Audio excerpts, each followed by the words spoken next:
আচ্ছা, আমার মনে হয় আমরা শুরু করতে পারি। অমিত জি ভাই। ভাইয়া, শুরু করে দিন ইনশাল্লাহ। জি ভাইয়া, ধন্যবাদ। আসসালামু আলাইকুম। সবাইকে ওয়েলকাম আমাদের উইক 12 লাইভ সলভ ক্লাসে। সো প্রতি সপ্তাহের মতো এই সপ্তাহে আমরা আমাদের উইকলি এক্সামে ম্যাথ, ফিজিক্স, কেমিস্ট্রি, বায়োলজি থেকে যে প্রবলেমগুলো তোমাদের ছিল সেই প্রবলেমগুলো নিয়ে আলোচনা করব। এবং ক্লাসের লেকচারগুলোর পাশাপাশি এই সলভ ক্লাসের ভিডিওগুলো দেখলে অনেক কেসেই অনেকগুলো কনসেপ্ট ক্লিয়ার হয়ে যায়। তো সবাইকে বলবো একটু মনোযোগ সহকারে ক্লাসটা শোনার জন্য।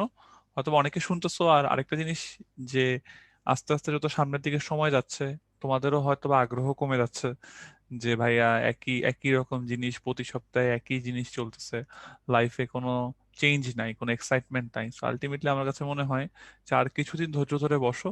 ধৈর্য ধরলে দেখবা যে ইনশাল্লাহ একটা সঠিক দিক নির্দেশনা তোমরা আসলে পেয়ে যাবে। তো আমরা মনোযোগ দিই সবাই। আজকে আমরা প্রথমে ম্যাথ পার্টটা দিয়ে শুরু করব। এবং ম্যাথে আমাদের কি ছিল সেটা একটু আমরা দেখার চেষ্টা করি। ম্যাথে যদি আমি একটু সংক্ষেপ করে বলি, তো ম্যাথে আমাদের ছিল হচ্ছে সেকেন্ড ইয়ারের যে ত্রিকোণমিতির পার্টটা ছিল সেই পার্টটা ছিল। সেকেন্ড ইয়ারের ত্রিকোণমিতিক পার্ট বলতে গেলে আমরা যেন কি বুঝি, ওই যে ইনভার্স ত্রিকোণমিতিক ফাংশন, ত্রিকোণমিতিক সমীকরণ, এই পার্টগুলো ছিল। সো খুবই ইজি একটা টপিক। এবং এখান থেকে রিটেনে একটা কোশ্চেন ইঞ্জিনিয়ারিং পরীক্ষায় আসে, ভার্সিটি পরীক্ষাতেও আসতে দেখা গেছে। সো আমার কাছে মনে হয় যে এইটা হচ্ছে one of the easiest chapter যেটা তুমি পারবা। কারণ ত্রিকোণমিতি সবাই ভয় পায়, ত্রিকোণমিতি মনে করে, বিশেষ করে ফার্স্ট ইয়ারের ত্রিকোণমিতিটা খুবই জঘন্য, কারণ একটা অঙ্কের সাথে আরেকটা অঙ্কের কোনো মিল নাই। কিন্তু সেকেন্ড ইয়ারে যে ত্রিকোণমিতি গুলো আছে, কেউ যদি একটু বুঝে পড়ে যায়, আমার কাছে মনে হয় সে চাইলেই খুব ভালো একটা নাম্বার এমন অ্যান্সারও সে করতে পারবে। তো আসলে আমরা শুরু করি। তো প্রথমে আমরা কিছু রিটেন প্রশ্ন দেখব, দেন আমরা এমসিকিউ পার্টের দিকে যাব। আর একটা কথা, এর আগের ক্লাসগুলোতে বলছি, আজকের ক্লাসও আরেকবার একটু রিপিট করে দিই। এখন ফাইনাল মোমেন্টের জন্য, ফাইনাল মোমেন্টের ইঞ্জিনিয়ারিং প্রিপারেশনের জন্য আমরা মেইনলি যে জিনিসটাকে পড়বো সেই জিনিসটা হচ্ছে আমাদের যে ইঞ্জিনিয়ারিং কোশ্চেন ব্যাংকটা আছে, পাশাপাশি আমাদের ভার্সিটির যে কোশ্চেন ব্যাংকটা আছে, এই দুইটা কোশ্চেন ব্যাংক তোমাকে ভালো করে পড়তে হবে। এই দুইটা কোশ্চেন ব্যাংকের উপর আগে দখল রাখতে হবে। এই দুইটা কোশ্চেন ব্যাংক কমপ্লিটলি শেষ হওয়ার পরে তুমি কনসেপ্ট বুক, প্র্যাকটিস বুক, এই জিনিসগুলো হাত দিবা। সো সবচেয়ে বেশি প্রায়োরিটি পাবে হচ্ছে engineering question bank. Engineering question ব্যাংকের অঙ্ক বারবার করো, এখান থেকেই ম্যাক্সিমাম অঙ্ক কমন তুমি পাবা। ওকে, নাইস। এবার আসো আমরা মেইন অঙ্কগুলো করার চেষ্টা করি। সো খুবই ইজি একটা ম্যাথ দিয়ে আমরা শুরু করব। যেমন প্রশ্নের মধ্যে বলছে এই জিনিসটার মান বের করতে বলছে, cot cos inverse sine tan inverse 3/4 এর ভ্যালু কত। তো এই অঙ্কটার অ্যান্সার যখন ক্লাসে পড়াইছিলাম, তোমাদের অনেকে নিশ্চয়ই মনে আছে, তুমি বলতে পারো ভাই আপনি একটা রুল শিখাইছিলেন যে আমার এইখানে আছে কট, এখানে আছে ট্যান, তাহলে এই কট আর ট্যান মিলে গেল, সাইন আর কস মিলে গেল। এটা একটা চেইনের মতো হয়ে গেল না ভাইয়া? তাহলে এই চেইনটা যদি ক্রিয়েট করতে পারো, তাহলে এর অ্যান্সারও কত আসবে? এর অ্যান্সারও চলে আসবে হচ্ছে তোমার 3/4ই তোমার অ্যান্সার অলওয়েজ আসবে। সো মনে রাখবা, যখনই চেইন ফর্ম হবে তখনই অ্যান্সারটা কত আসবে বলো দেখি তোমার। যেই মানটা থাকবে সেটাই আসবে। যেমন আমি যদি আরেকটা এক্সাম্পল দিয়ে বুঝাই তোমাকে, ধরো এটা আছে সাইন ট্যান ইনভার্স কট কজ ইনভার্স হাফ, এর ভ্যালু কত? তুমি বললা ভাই এর ভ্যালু আমি দেখে বলতে পারি। কিভাবে বলতে পারি? সাইন কস ট্যান কট, এখানে সেক কোসেকও থাকতে পারে, তাহলে এই হাফটাই আমার অ্যান্সার হয়ে যাবে। এখন তুমি বলতে পারো আমি কি সরাসরি 3/4 লিখে দিব কিনা? সরাসরি 3/4 লিখে দিলে রিটেনে হয়তো বা ফুল নাম্বার তুমি পাবা না। তোমাকে যেই কাজটা করতে হবে, এগুলোকে ছোট করতে হয়। জানি কিভাবে ছোট করে ভাইরা? 3/4, তাহলে 3/4 এর জন্য টেন মানে লম্ব বাই ভূমি, তাহলে লম্ব 3, ভূমি 4, অতিভুজ হয়ে যাবে 5। তাহলে এটা আমরা পাবো হচ্ছে cot cos inverse sine, sine inverse লম্ব বাই অতিভুজ। তাহলে এইটা এটা কাটা যাবে, কট কজ ইনভার্স 3/5। কজ মানে কি? কজ মানে হচ্ছে, তুমি বলতে পারো ভাই কজ মানে হচ্ছে ভূমি বাই অতিভুজ। তাহলে ভূমি এত, অতিভুজ 5, লম্বের মান 4। তাহলে কট কট ইনভার্স, কট মানে কি? কট মানে হচ্ছে তোমার ভূমি বাই লম্ব। তাহলে ভূমির মান 3, লম্বের মান 4, এইটা এটা কাটা যাবে, অ্যান্সার হচ্ছে 3/4। সো আমার কাছে মনে হয় খুবই সহজ একটা জিনিস, এটা নিয়েও প্রবলেম হওয়ার কথা না, বাট এই টেকনিকটা একটু মনে রাখার চেষ্টা করবো। So, আমরা ফার্স্ট ম্যাথটা পারলাম, এবার চলে আসে সেকেন্ড ম্যাথটায়। সেকেন্ড ম্যাথটার পাশে স্টার্ট দিয়ে রাখো, এই টাইপের অঙ্কগুলা রিটেনের জন্য খুবই গুরুত্বপূর্ণ। এরকম ধারার কিছু অঙ্ক থাকে, sign sign 2x, sign 3x, এরকম কিছু ধারা টাইপের ম্যাথ থাকে। অলওয়েজ মনে রাখবা, ধারায় যদি পদ থাকে 3টা, তাহলে সবচেয়ে বড়র সাথে সবচেয়ে ছোটর সূত্র ফেলতে হয়। তাহলে বড় ছোটকে সূত্র ফেললে কত আসে? তুমি বলতে পারো ভাইয়া সাইন সাইন, তার মানে আসবে 2, দুইটাকে যোগ করে 2 দিয়ে ভাগ, তাহলে sine 2x cos x plus sine 2x। Similarity এই পাশে কি করতে হবে? এটার মধ্যে তাহলে 2 cos প্লাস cos, তাহলে cos cos এর যোগের হচ্ছে, তুমি দুইটাকে আগে কি করো, দুইটাকে যোগ করো, তাহলে cos 2x cos x plus cos 2x। So এখন তুমি যদি এখান থেকে কি কমন নাও, এখান থেকে তুমি একটা সাইন 2x কমন নাও, তাহলে কত আসবে? 2 cos x প্লাস 1 মাইনাস এক পাশে নিয়ে গিয়ে তুমি যদি এখান থেকে একটা cos 2x কমন নাও, তাহলে কত আসবে? 2 cos x plus 1 equals to 0। তাহলে এখান থেকে কত পাওয়া যাচ্ছে? 2 cos x plus 1 sin 2x minus cos 2x is equal to 0। আমি ম্যাথের আর ডিটেলের দিকে যেতে যাচ্ছি না, আমার কাছে মনে হয় তোমরা এখান থেকে পারবা। একবার এটা ইকুয়াল টু 0 ধরবা, তার জন্য তুমি কি পাবা? তুমি পেয়ে যাবা cos x এর মান হচ্ছে মাইনাস হাফ বা cos 2 পাই/3, তাহলে x এর মান আসবে 2n পাই প্লাস মাইনাস 2 পাই/3। আর পরের বার তুমি কি বলতে পারো? পরের বার তুমি বলতে পারো হচ্ছে sin 2x minus cos 2x is equal to 0, তার মানে tan 2x এর মান 1 ইকুয়াল টু tan পাই/4। তাহলে 2x এর মান কত হবে? n pi plus pi. x এর মান আসবে হচ্ছে half n pi plus pi. তুমি বলতে পারো ভাই আমি সমাধানটা বের করে ফেললাম, এরপরে কাজটা কি আসবে?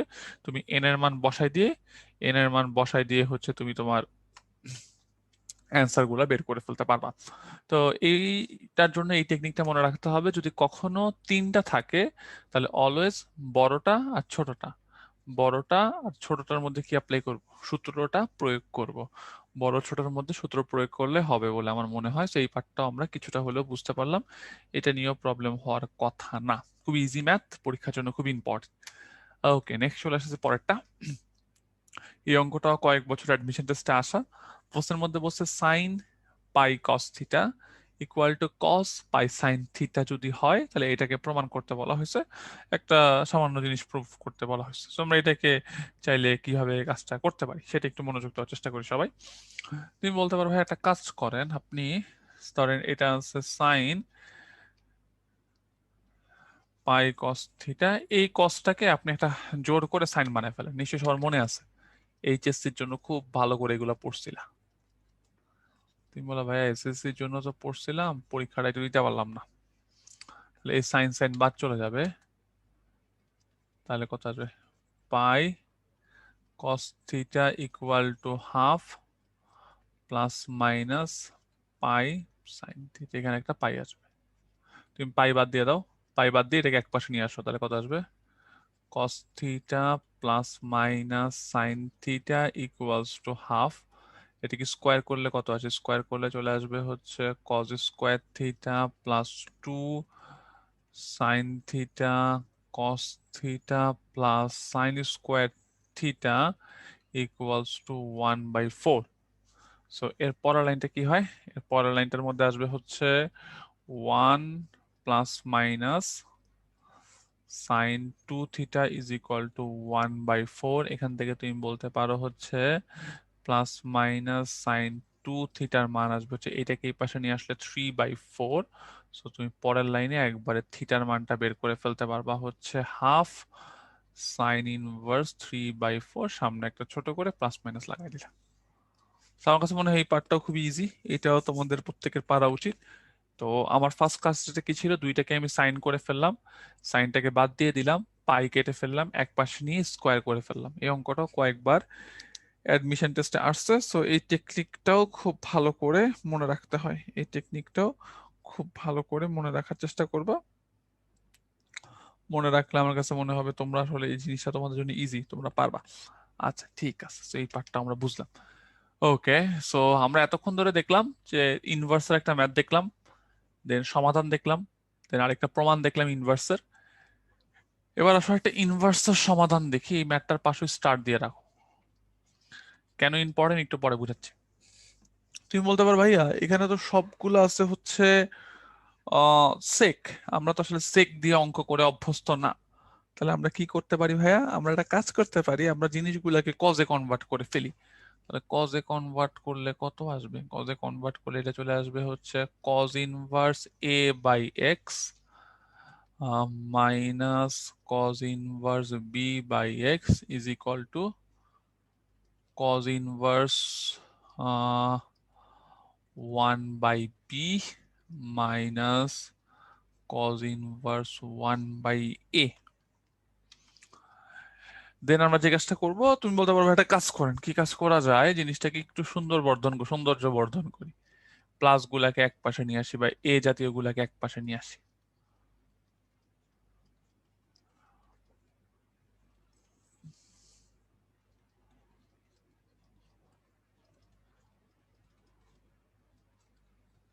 এখন তুমি যদি এটাকে সূত্র অ্যাপ্লাই করো,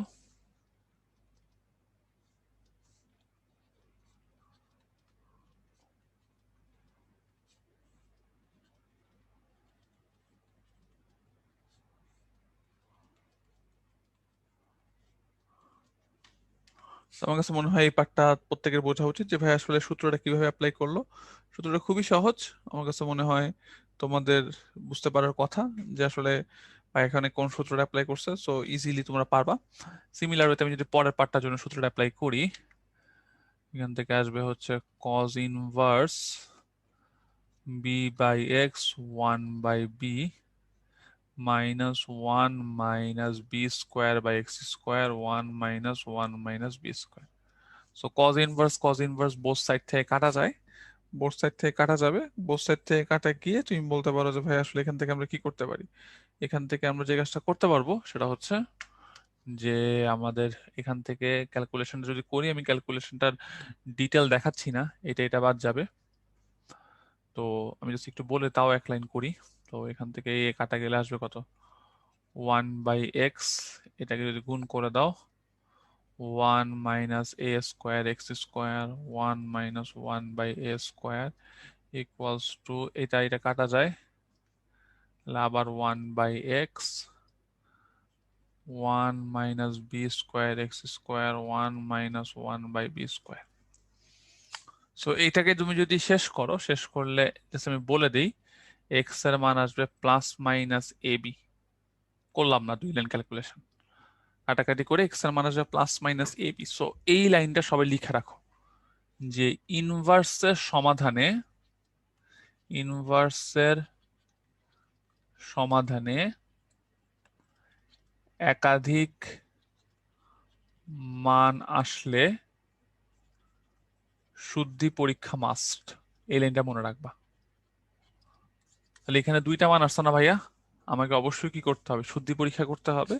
তো তুমি বলতে পারবে শুদ্ধি পরীক্ষার জন্য যেহেতু দুইটা মান আসছে, একটা মান আসলে সমস্যা নেই, দুইটা আসলে অবশ্যই কি করবা, অবশ্যই শুদ্ধি পরীক্ষা করবা। সো আমি যদি এখানে এক্স এর মানটা কত বসাই দিই, আমি যদি এখান থেকে এক্স এর মানটা মাইনাস এ বি বসাই দিই, লেফট হ্যান্ড সাইডের মানটা কত আসে তুমি বলতে পারবে, লেফট হ্যান্ড সাইডের মানটা চলে আসবে হচ্ছে sec inverse minus B minus sec inverse minus. এবার তুমি খেয়াল করে দেখো আমার তো এটা তো সেকের ভিতরে মাইনাস আছে, সো তুমি বলতে পারো ভাই এইটা কি হলো না, এটা not equal to right hand side. তাহলে আমার অ্যান্সারটা কত, অ্যান্সারটা হচ্ছে এক্স ইজ ইকুয়াল টু শুধু এবি। তোমরা যদি কোশ্চেন ব্যাংকটা দেখো, কোশ্চেন ব্যাংকে অনেকগুলো অঙ্ক এরকম আছে যেখানে আমাকে কি করতে হয়, যেখানে আমাকে শুদ্ধি পরীক্ষা করতে হয়। সো শুদ্ধি পরীক্ষা করাটা খুবই গুরুত্বপূর্ণ একটা বিষয়, সো সবাই নোট করে রাখি, যদি ইনভার্সের সমাধানের অঙ্ক থাকে এবং একাধিক মান আসলে আমাকে অবশ্যই কি করতে হবে, অবশ্যই আমাকে শুদ্ধি পরীক্ষা করতে হবে, সেই পার্টটা মনে রাখার চেষ্টা করবা। ওকে, চলে যাই নেক্সট ম্যাথটা। নেক্সট ম্যাথটার মধ্যে ধারার অঙ্ক কয়টা পদ আছে তুমি বলতে পারবে? ধারার ম্যাথে পদ আছে হচ্ছে ভাই 4টা। তো মনে রাখবা 4টার কেসে তুমি চাইলে যে কোনো দুইটা দুইটা নিয়ে তুমি ফর্মুলা অ্যাপ্লাই করতে পারো। তো আমরা একটা কাজ করি ভাই, আমি প্রথম দুইটাকে নিয়ে ফর্মুলা অ্যাপ্লাই করি। তাহলে প্রথম দুইটাকে ফর্মুলা অ্যাপ্লাই করলে sin 3 আর 5, তাহলে 2 sin দুইটা যোগ হবে 3 আর 5 যোগ করলে 8, তাহলে 4θ। আর বিয়োগ করলে আমার চলে আসবে হচ্ছে 5-এর থেকে 3 বিয়োগ করলে আসবে হচ্ছে 2, 2কে ভাগ করলে 1। ঠিক আছে, গুড, পারছি। পরেরটা, পরের এই দুইটা sin 7 9, তাহলে বলতে পারি 2 sin 7-এর সাথে 9-এর সাথে 7 যোগ করলে আসবে কত? 9-এর সাথে 7 যোগ করলে আমরা পাচ্ছি হচ্ছে 16, 16কে ভাগ করলে আমরা পেয়ে যাব হচ্ছে 8θ। আর এখান থেকে বিয়োগ করলেও cos θ ইকুয়ালস টু 0। তুমি বলতে পারো ভাইয়া 2 cos θ কমন নেই, 2 cos θ কমন নিয়ে sin 4θ plus sin 8θ equals to 0। আবার যদি নেই 2 cos θ, এখানে আছে 4 আর 4-এর সাথে 6, 4-এর সাথে 6 যোগ করলে থাকবে হচ্ছে 8, সরি 4 আর 8 যোগ করলে হবে 12, 12কে 2 দ্বারা ভাগ করলে চলে আসবে 2 sin 6θ cos 2θ ইকুয়ালস টু 0। তো একটু যদি সুন্দর করে সাজায় লিখি, 4 cos θ cos 2θ sin 6θ is equal to 0। একটা একটা করে 0 ধরবো। তুমি বলতে পারো cos θ ইকুয়াল টু 0, তাহলে θ ইজ ইকুয়াল টু কত? 2n plus 1 pi by 2। আরেকবার আসবে কত? cos 2θ ইকুয়াল টু 0, তাহলে 2θ is equal to 2n plus 1 pi by 2, তাহলে θ is equal to 2n plus 1 pi by 4। আর sin 6θ ইকুয়ালস টু 0, তাহলে 6θ is equal to n pi, θ is equal to n pi by 6। So ম্যাথটা খুবই সহজ, ম্যাথটা খুবই সহজ। তোমাকে যদি রেঞ্জে বের করতে বলে তুমি জাস্ট কি করবা? তুমি জাস্ট হচ্ছে মানটা বসাই দিবা, মানটা জাস্ট বসাই দিবা, মানটা বসাই দিলে অঙ্কগুলো হয়ে যাবে। সো খুবই সহজ ম্যাথ, এত কঠিন করে চিন্তা করার আসলে কোনো কারণ নেই। আর একটু চিন্তা ভাবনা করে দেখবে যে ভাইয়ের ক্যালকুলেশনটা ঠিক আছে কিনা। ভাইয়ার যে ক্যালকুলেশনটা অলওয়েজ ঠিক থাকবে তা না, একটু আমার ক্যালকুলেশনে ভুল হতে পারে। তো সবাই একটু দেখে নেওয়ার চেষ্টা করব। তো এই পার্টটাও আমরা কিছুটা হলেও বুঝতে পারলাম। ওকে, আচ্ছা, নেক্সট চলে আসতেছে হচ্ছে আমরা এখন কিছু এমসিকিউ কোশ্চেন সলভ করব। এতক্ষণ তো আমরা রিটেন পার্ট দেখলাম, এখন আমরা কিছু এমসিকিউ পার্ট দেখবো। তো ফার্স্ট অফ অল, ফার্স্ট যে এমসিকিউটা আছে, ফার্স্ট এমসিকিউটা হচ্ছে এইটা, যে half half cos inverse 1 - x 1 + x, এটার আসলে ফর্মুলাটা আসলে কি, এটার ফর্মুলাটা আসলে কি? তো তোমরা এখান থেকে একটা জিনিস বুঝতেই পারতেছো যে আসলে আমরা একটা ফর্মুলা পড়ছিলাম, ফর্মুলাটা অনেকটা ছিল মনে হয় এরকম, যে তোমাদেরকে একটু মনে করাই দিই। ধরো 2 tan ইনভার্স x, এটার ফর্মুলা কি ছিল? এটার ফর্মুলা ছিল হচ্ছে, তুমি বলতে পারো ভাইয়া cos ইনভার্স 1 - x², 1 + x²। তাহলে এখন tan ইনভার্স x এর ফর্মুলা কত? tan ইনভার্স x এর ফর্মুলা হচ্ছে half cos inverse 1 - x², 1 + x²। তুমি বুঝতেই পারছো যখন x আছে তাহলে এই জায়গাগুলোতে স্কোয়ার। তাহলে আমার যেহেতু এখানে কত আছে, আমার যেহেতু এখানে শুধু x আছে, সো দেয়ারফর আমার এখানে কি বসবে? এখানে আমার রুট সহ টার্মটা আমার বসবে, রুট সহ টার্মটা আমার বসবে। অমিত ভাই, লাইফটা কি কন্টিনিউ হচ্ছে নাকি মানে কোনো প্রবলেম হচ্ছে? আপনি কি না ডিসকানেক্ট ভাই, হয়ে ঠিক গেছিলেন? আছে। না না, সমস্যা নাই, লাইভ ঠিক আছে ভাই। আচ্ছা ঠিক আছে, আমি ভাবলাম যে আপনি ছিলেন না, তো ভাবলাম কোনো কারণে ডিসকানেক্ট হয়ে গেল। ঠিক আছে, অসুবিধা নেই। ধন্যবাদ ভাই। ঠিক আছে, আচ্ছা চলে আসি ভাইয়ারা, একটু দেখি। তো আমরা এমসিকিউর পার্টগুলো দেখতেছিলাম, পরের এমসিকিউটা দেখার চেষ্টা করি ভাইয়ারা, সবাই মনোযোগ দাও। আমার কাছে আছে cos 2θ, আর এখানে আছে sin θ cos θ। প্রশ্নের মধ্যে বলছে থিটার মানটা কত। এখন তোমার কাছে মনে হতে পারে যে ভাই এই পার্টটা তো খুবই পরিচিত, sin θ cos θ, তাহলে কি করতে পারি আমরা এই পার্টে? এই পার্টে একটা তুমি বলতে পারবে এই পার্টে একটা 2 লাগাই দেয়, 2 লাগাইলে একটা হাফ আনতে হবে, আর এই পাশে থাকতেছে হচ্ছে 2θ। তাহলে এখান থেকে পরের লাইনটা কি? পরের লাইনটাই বলতে পারি হচ্ছে cos 2θ equals to half sin 2θ। তাহলে এখান থেকে তুমি বলতে পারো tan 2θ ইকুয়ালস টু হাফ।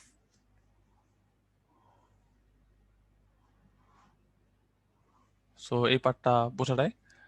আচ্ছা, এই পার্টটা, আচ্ছা sine two theta tan two theta half হবে না, কারণ এটা তো এই পাশে আসবে, তাহলে এটা এই পাশে আসলে এটার মান হয়ে যাবে হচ্ছে, এটার মান চলে আসবে 2। তাহলে তুমি বলতে পারো ভাই ten two theta equals to 2, ten two theta equals to 2। তাহলে এখান থেকে তোমার কার মানটা বের করে ফেলতে হবে? তোমার বের করে ফেলতে হবে ভাইয়া হচ্ছে থিটার মানটা বের করতে হবে। তো তুমি বলতে পারো হচ্ছে ভাইয়া তাহলে 2 থিটা ইজ ইকুয়াল টু হচ্ছে এন পাই প্লাস টেন ইনভার্স 2। পরের লাইনটা এখান থেকে বেরিয়ে গেল।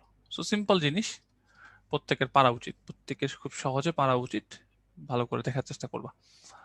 আচ্ছা, পরটার মধ্যে বসছে tan inverse x plus tan inverse Y equal to pi by 4 হলে নিচের কোনটা সত্য? তাহলে যে কাজটা করবা, সূত্র ফেলাও। সূত্র ফেললে কত আসবে? tan inverse x plus Y 1 - xy is equal to pi by 4। ওইটা যদি ওই পাশে চলে যায়, তাহলে tan পাই বাই 4 এর মান কত? tan পাই বাই 4 এর মান 1। তাহলে X plus Y equal to 1 - xy, এক পাশে নিয়ে আসলে X plus Y plus X Y equals to 1। পারা গেল। ওকে, পরেরটার মধ্যে বলছে কি? পরেরটার মধ্যে বলছে হচ্ছে x is equal to sine cos inverse y, x square plus y স্কোয়ারের ভ্যালুটা বের করতে বলা হয়েছে। ভ্যালুটা বের করতে বলা হয়েছে, খুব সহজ, আমরা নিশ্চয়ই জানি সবাই। তুমি বলতে পারো ভাই এটা মানে এক্স, এটা আছে সাইন, এটা কজ। তাহলে কজকে কি লেখা যায়? কজকে লেখা যায় হচ্ছে ভূমি বাই অতিভুজ। তাহলে ভূমি যদি হয় ওয়াই, অতিভুজের মান আসবে 1, লম্বের মান আসবে 1 - y²। তাহলে এটা হয়ে যাবে সাইন ইনভার্স 1 - y²। এটা বাদ যাচ্ছে, তাহলে x is equal to 1 - y²। এটাকে তুমি যদি স্কোয়ার করে ফেলো,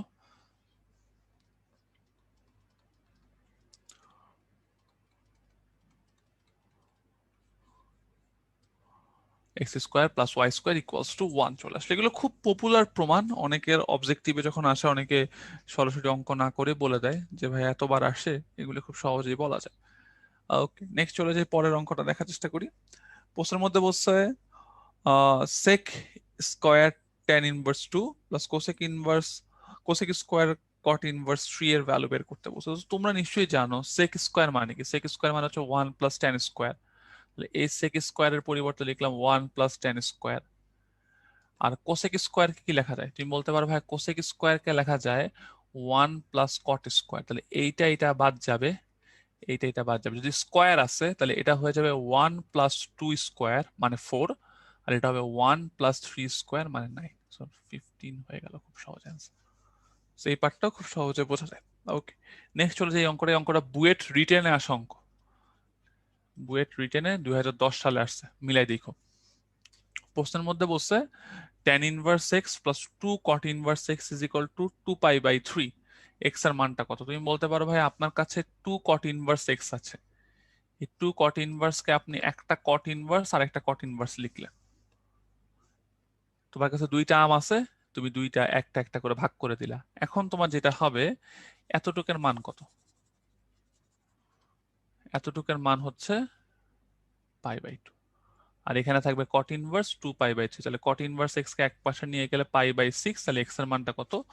√3 চলে আসলো। সেই ম্যাথটাও খুব সহজ, এটা নিয়েও প্রবলেম হওয়ার কথা না কারোর। সো ইজিলি তোমরা মিলাতে পারবা।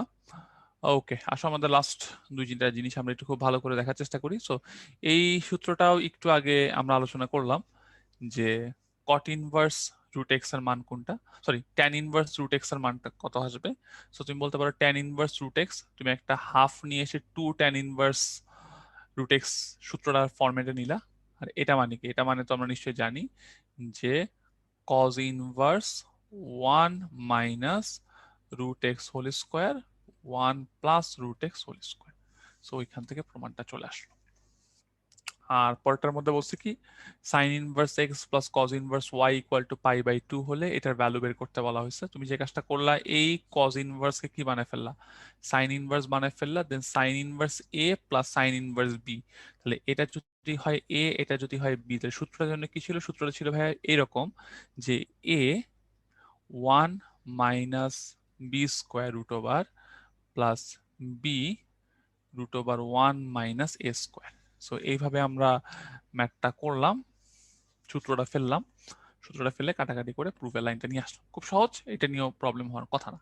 তো আমার পক্ষ থেকে ম্যাথ পার্টটা আসলে এতটুকু পর্যন্তই। তো তোমাদেরকে যে শুরুতে যে কথাটা বলতেছিলাম সেই কথাটা আবার যাই, যে ত্রিকোণমিতিটা সবার কাছেই কঠিন লাগে, কিন্তু আমাদের আজকের আলোচনার বিষয় ছিল সেকেন্ড ইয়ারের ত্রিকোণমিতি। সেকেন্ড ইয়ারের ত্রিকোণমিতিটা রিলেটিভলি ইজি, এবং এখান থেকে যে প্রশ্নটা আসবে সেই প্রশ্নটা সবাই পারবা, এবং খুব সহজ সহজ প্রশ্নই আসে। বিগত বছরের কোশ্চেন ব্যাংক আর ভার্সিটি কোশ্চেন ব্যাংক পড়লেই আমার মনে হয় এই সেকেন্ড পেপারের যে ত্রিকোণমিতির পার্টটা আছে এই পার্টটা তোমরা ভালো করে অ্যান্সার করতে পারবা। সো আজকে এতটুকু পর্যন্ত, এখন আমরা ফিজিক্স পার্টটা দেখবো, এবং সময় সুযোগ সবকিছু ঠিক থাকলে ইনশাল্লাহ নেক্সট সপ্তাহে তোমাদের সাথে আবার দেখা হবে। সবাইকে ধন্যবাদ। আসসালামু আলাইকুম ফাহমিন ভাইয়া, থ্যাংক ইউ। তাহলে আমরা ওয়ালাইকুম আসসালাম। ওকে, আসসালামু আলাইকুম স্টুডেন্টস, সবাইকে আজকের ক্লাসে স্বাগতম। আজকে তোমাদের উইক 12 এর সলভ ক্লাস। আমি শমিক রহমান আছি তোমাদের সাথে। আমরা আজকে ফিজিক্সের পোর্শনটা নিয়ে এখন কথা বলবো। তাহলে চলো আমরা দেরি না করে ক্লাসটা শুরু করে দিই। তো প্রথমে আমরা কথা বলে নিব রিটেন অংশগুলো নিয়ে।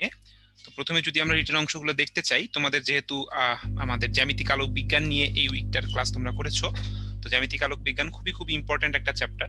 তো দেখি প্রথমে আমরা যে অঙ্কটা দেখতে পাচ্ছি এটা হলো প্রিজম রিলেটেড একটা অঙ্ক। তো প্রিজম রিলেটেড তোমাকে প্রশ্নে কি বলা হয়েছে? প্রশ্নে বলা হয়েছে প্রতিসরণ কোণ, প্রিজমের প্রতিসরণ কোণ। তো প্রিজমের প্রতিসরণ কোণ মানে কিন্তু আসলে প্রিজমের যে শীর্ষ কোণ এ, সেটাই কিন্তু প্রিজমের প্রতিসরণ কোণ বলে আমরা সেটাকে বলে থাকি, আরেকটা নাম আর কি। তাহলে এ হলো 60 ডিগ্রি দেয়া আছে, এবং প্রিজমের যেটা প্রতিসারাঙ্ক মিউ, এটা তোমাকে দেয়া আছে 1.5। এরপরে আমরা যেটা লক্ষণীয় ব্যাপার বলা হচ্ছে সর্বনিম্ন বিচ্যুতি। সর্বনিম্ন বিচ্যুতির ক্ষেত্রে প্রথম তলের বিচ্যুতি কোণ নির্ণয় করতে বলছে। এখন তুমি যদি খেয়াল করো, সর্বনিম্ন বিচ্যুতির বেলায় আমরা একটা ঘটনা জানি যে mu equal to sine A plus delta m. এখানে ডেল্টা এম কি? ডেল্টা এমটাই হলো আমাদের মিনিমাম বিচ্যুতি বা ন্যূনতম বিচ্যুতি ডিভাইডেড বাই 2। এখানে ঘটনা শেষ না, আরো নিচে আরো অংশ আছে সূত্রটার মধ্যে, divided by sine A by 2। এটা হলো আমাদের ন্যূনতম বিচ্যুতির ক্ষেত্রে এই সূত্রটা মেনে চলে। তাহলে এখন আমরা প্রত্যেকটা জিনিসের এখানে মানগুলো যদি বসাতে থাকি, মিউ এর মান হলো 1.5, সাইন এর মান কত? এর মান 60 ডিগ্রি। ন্যূনতম বিচ্যুতিটা কত এটা কিন্তু আমরা জানি না, এটা আমাদের আননোন, অজানা। তাহলে ডেল্টা এম ডিভাইডেড বাই 2, আর নিচে আমাদের হরে কত থাকবে? হরে থাকবে সাইন এ বাই 2, অর্থাৎ সাইন 60 ডিগ্রি ডিভাইডেড বাই 2। এখান থেকে আমরা কি করব? আমরা মিনিমাম যে বিচ্যুতিটা, ন্যূনতম যে বিচ্যুতিটা, এটার মান আমরা হিসেব করে বের করে নিয়ে চলে আসব। তো এটা তোমরা ক্যালকুলেটরের সাহায্যে করতে পারো, অথবা তোমরা এটাকে ভেঙে ভেঙে সাইন ইনভার্স করেও করতে পারো, যেভাবে ভালো লাগে সেভাবে করবা। এটার ভ্যালু আসবে আমাদের 37.18 ডিগ্রি।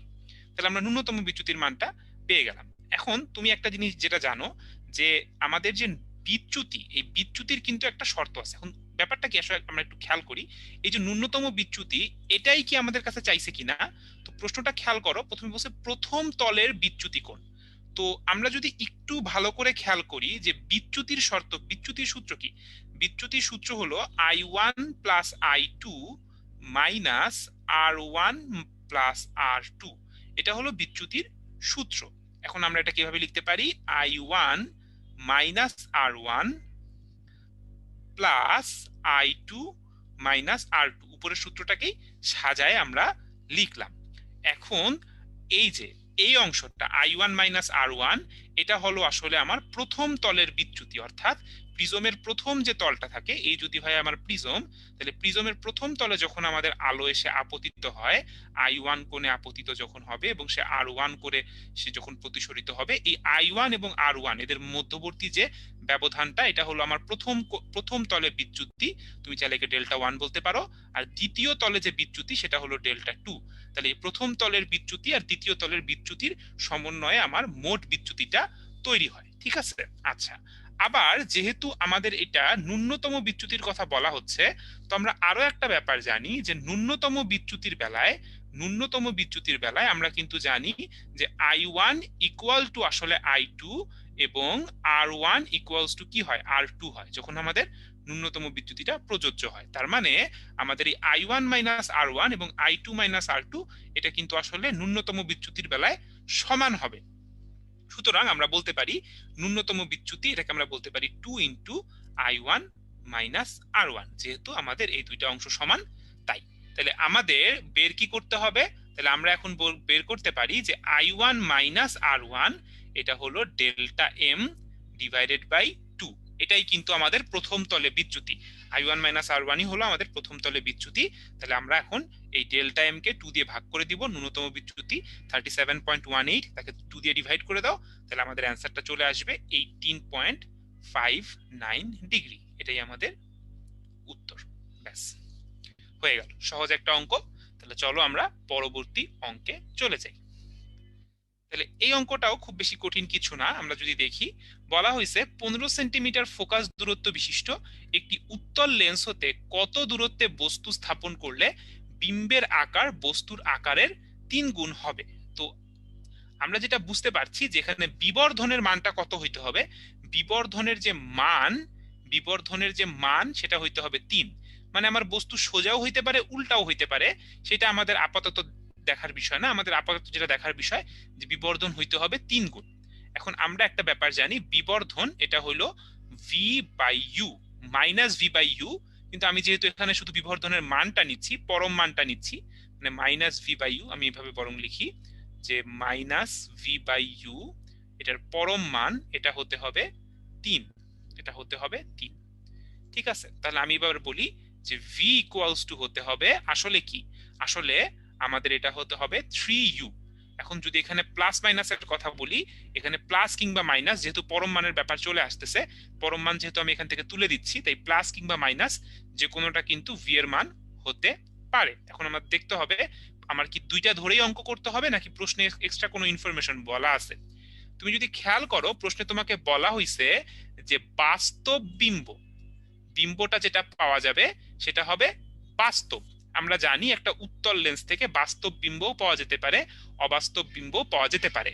তাহলে যেহেতু প্রশ্নে বলেই দিছে যে বাস্তব বিম্বর আকার বস্তুর 3 গুণ হবে, সুতরাং আমরা বুঝতে পারছি যে বস্তু বাস্তব কখন হবে, যখন ভি এর মানটা ধনাত্মক হবে।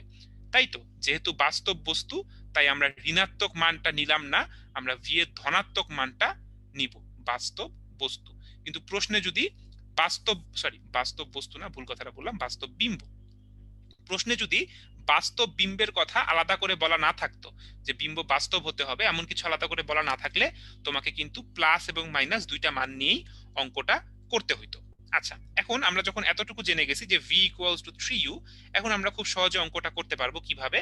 আমরা জানি 1/u plus 1/v equals to 1/f।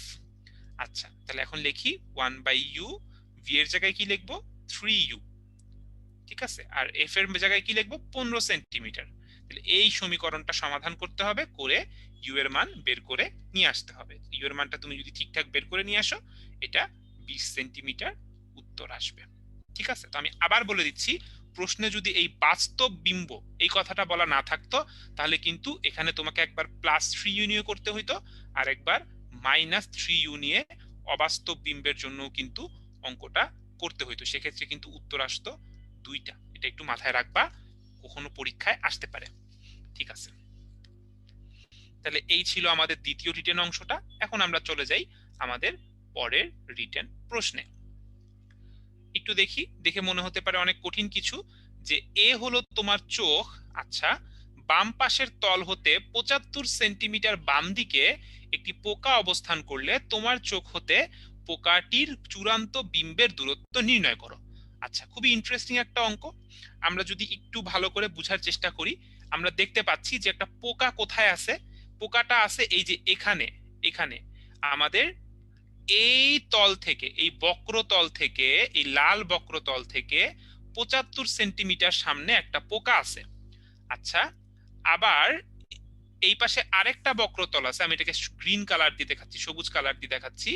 এই সবুজ কালারের বক্রতল হতে আরো 10 সেন্টিমিটার সামনে এই এ বিন্দুতে তোমার চোখ আছে, এখানে তোমার চোখ। ঠিক আছে, তাইলে তুমি এখন এই পোকাটাকে কোথায় দেখবা? তাহলে আমরা যদি চিন্তা করি, এই পোকাটার বিম্ব কিন্তু 2বার গঠিত হবে। প্রথমে এই লাল বক্রতলে একবার আলো এসে পড়বে, সেটার কারণে একবার বিম্ব গঠিত হবে, তারপরে সবুজ তলের কারণে আরেকবার বিম্ব গঠিত হবে।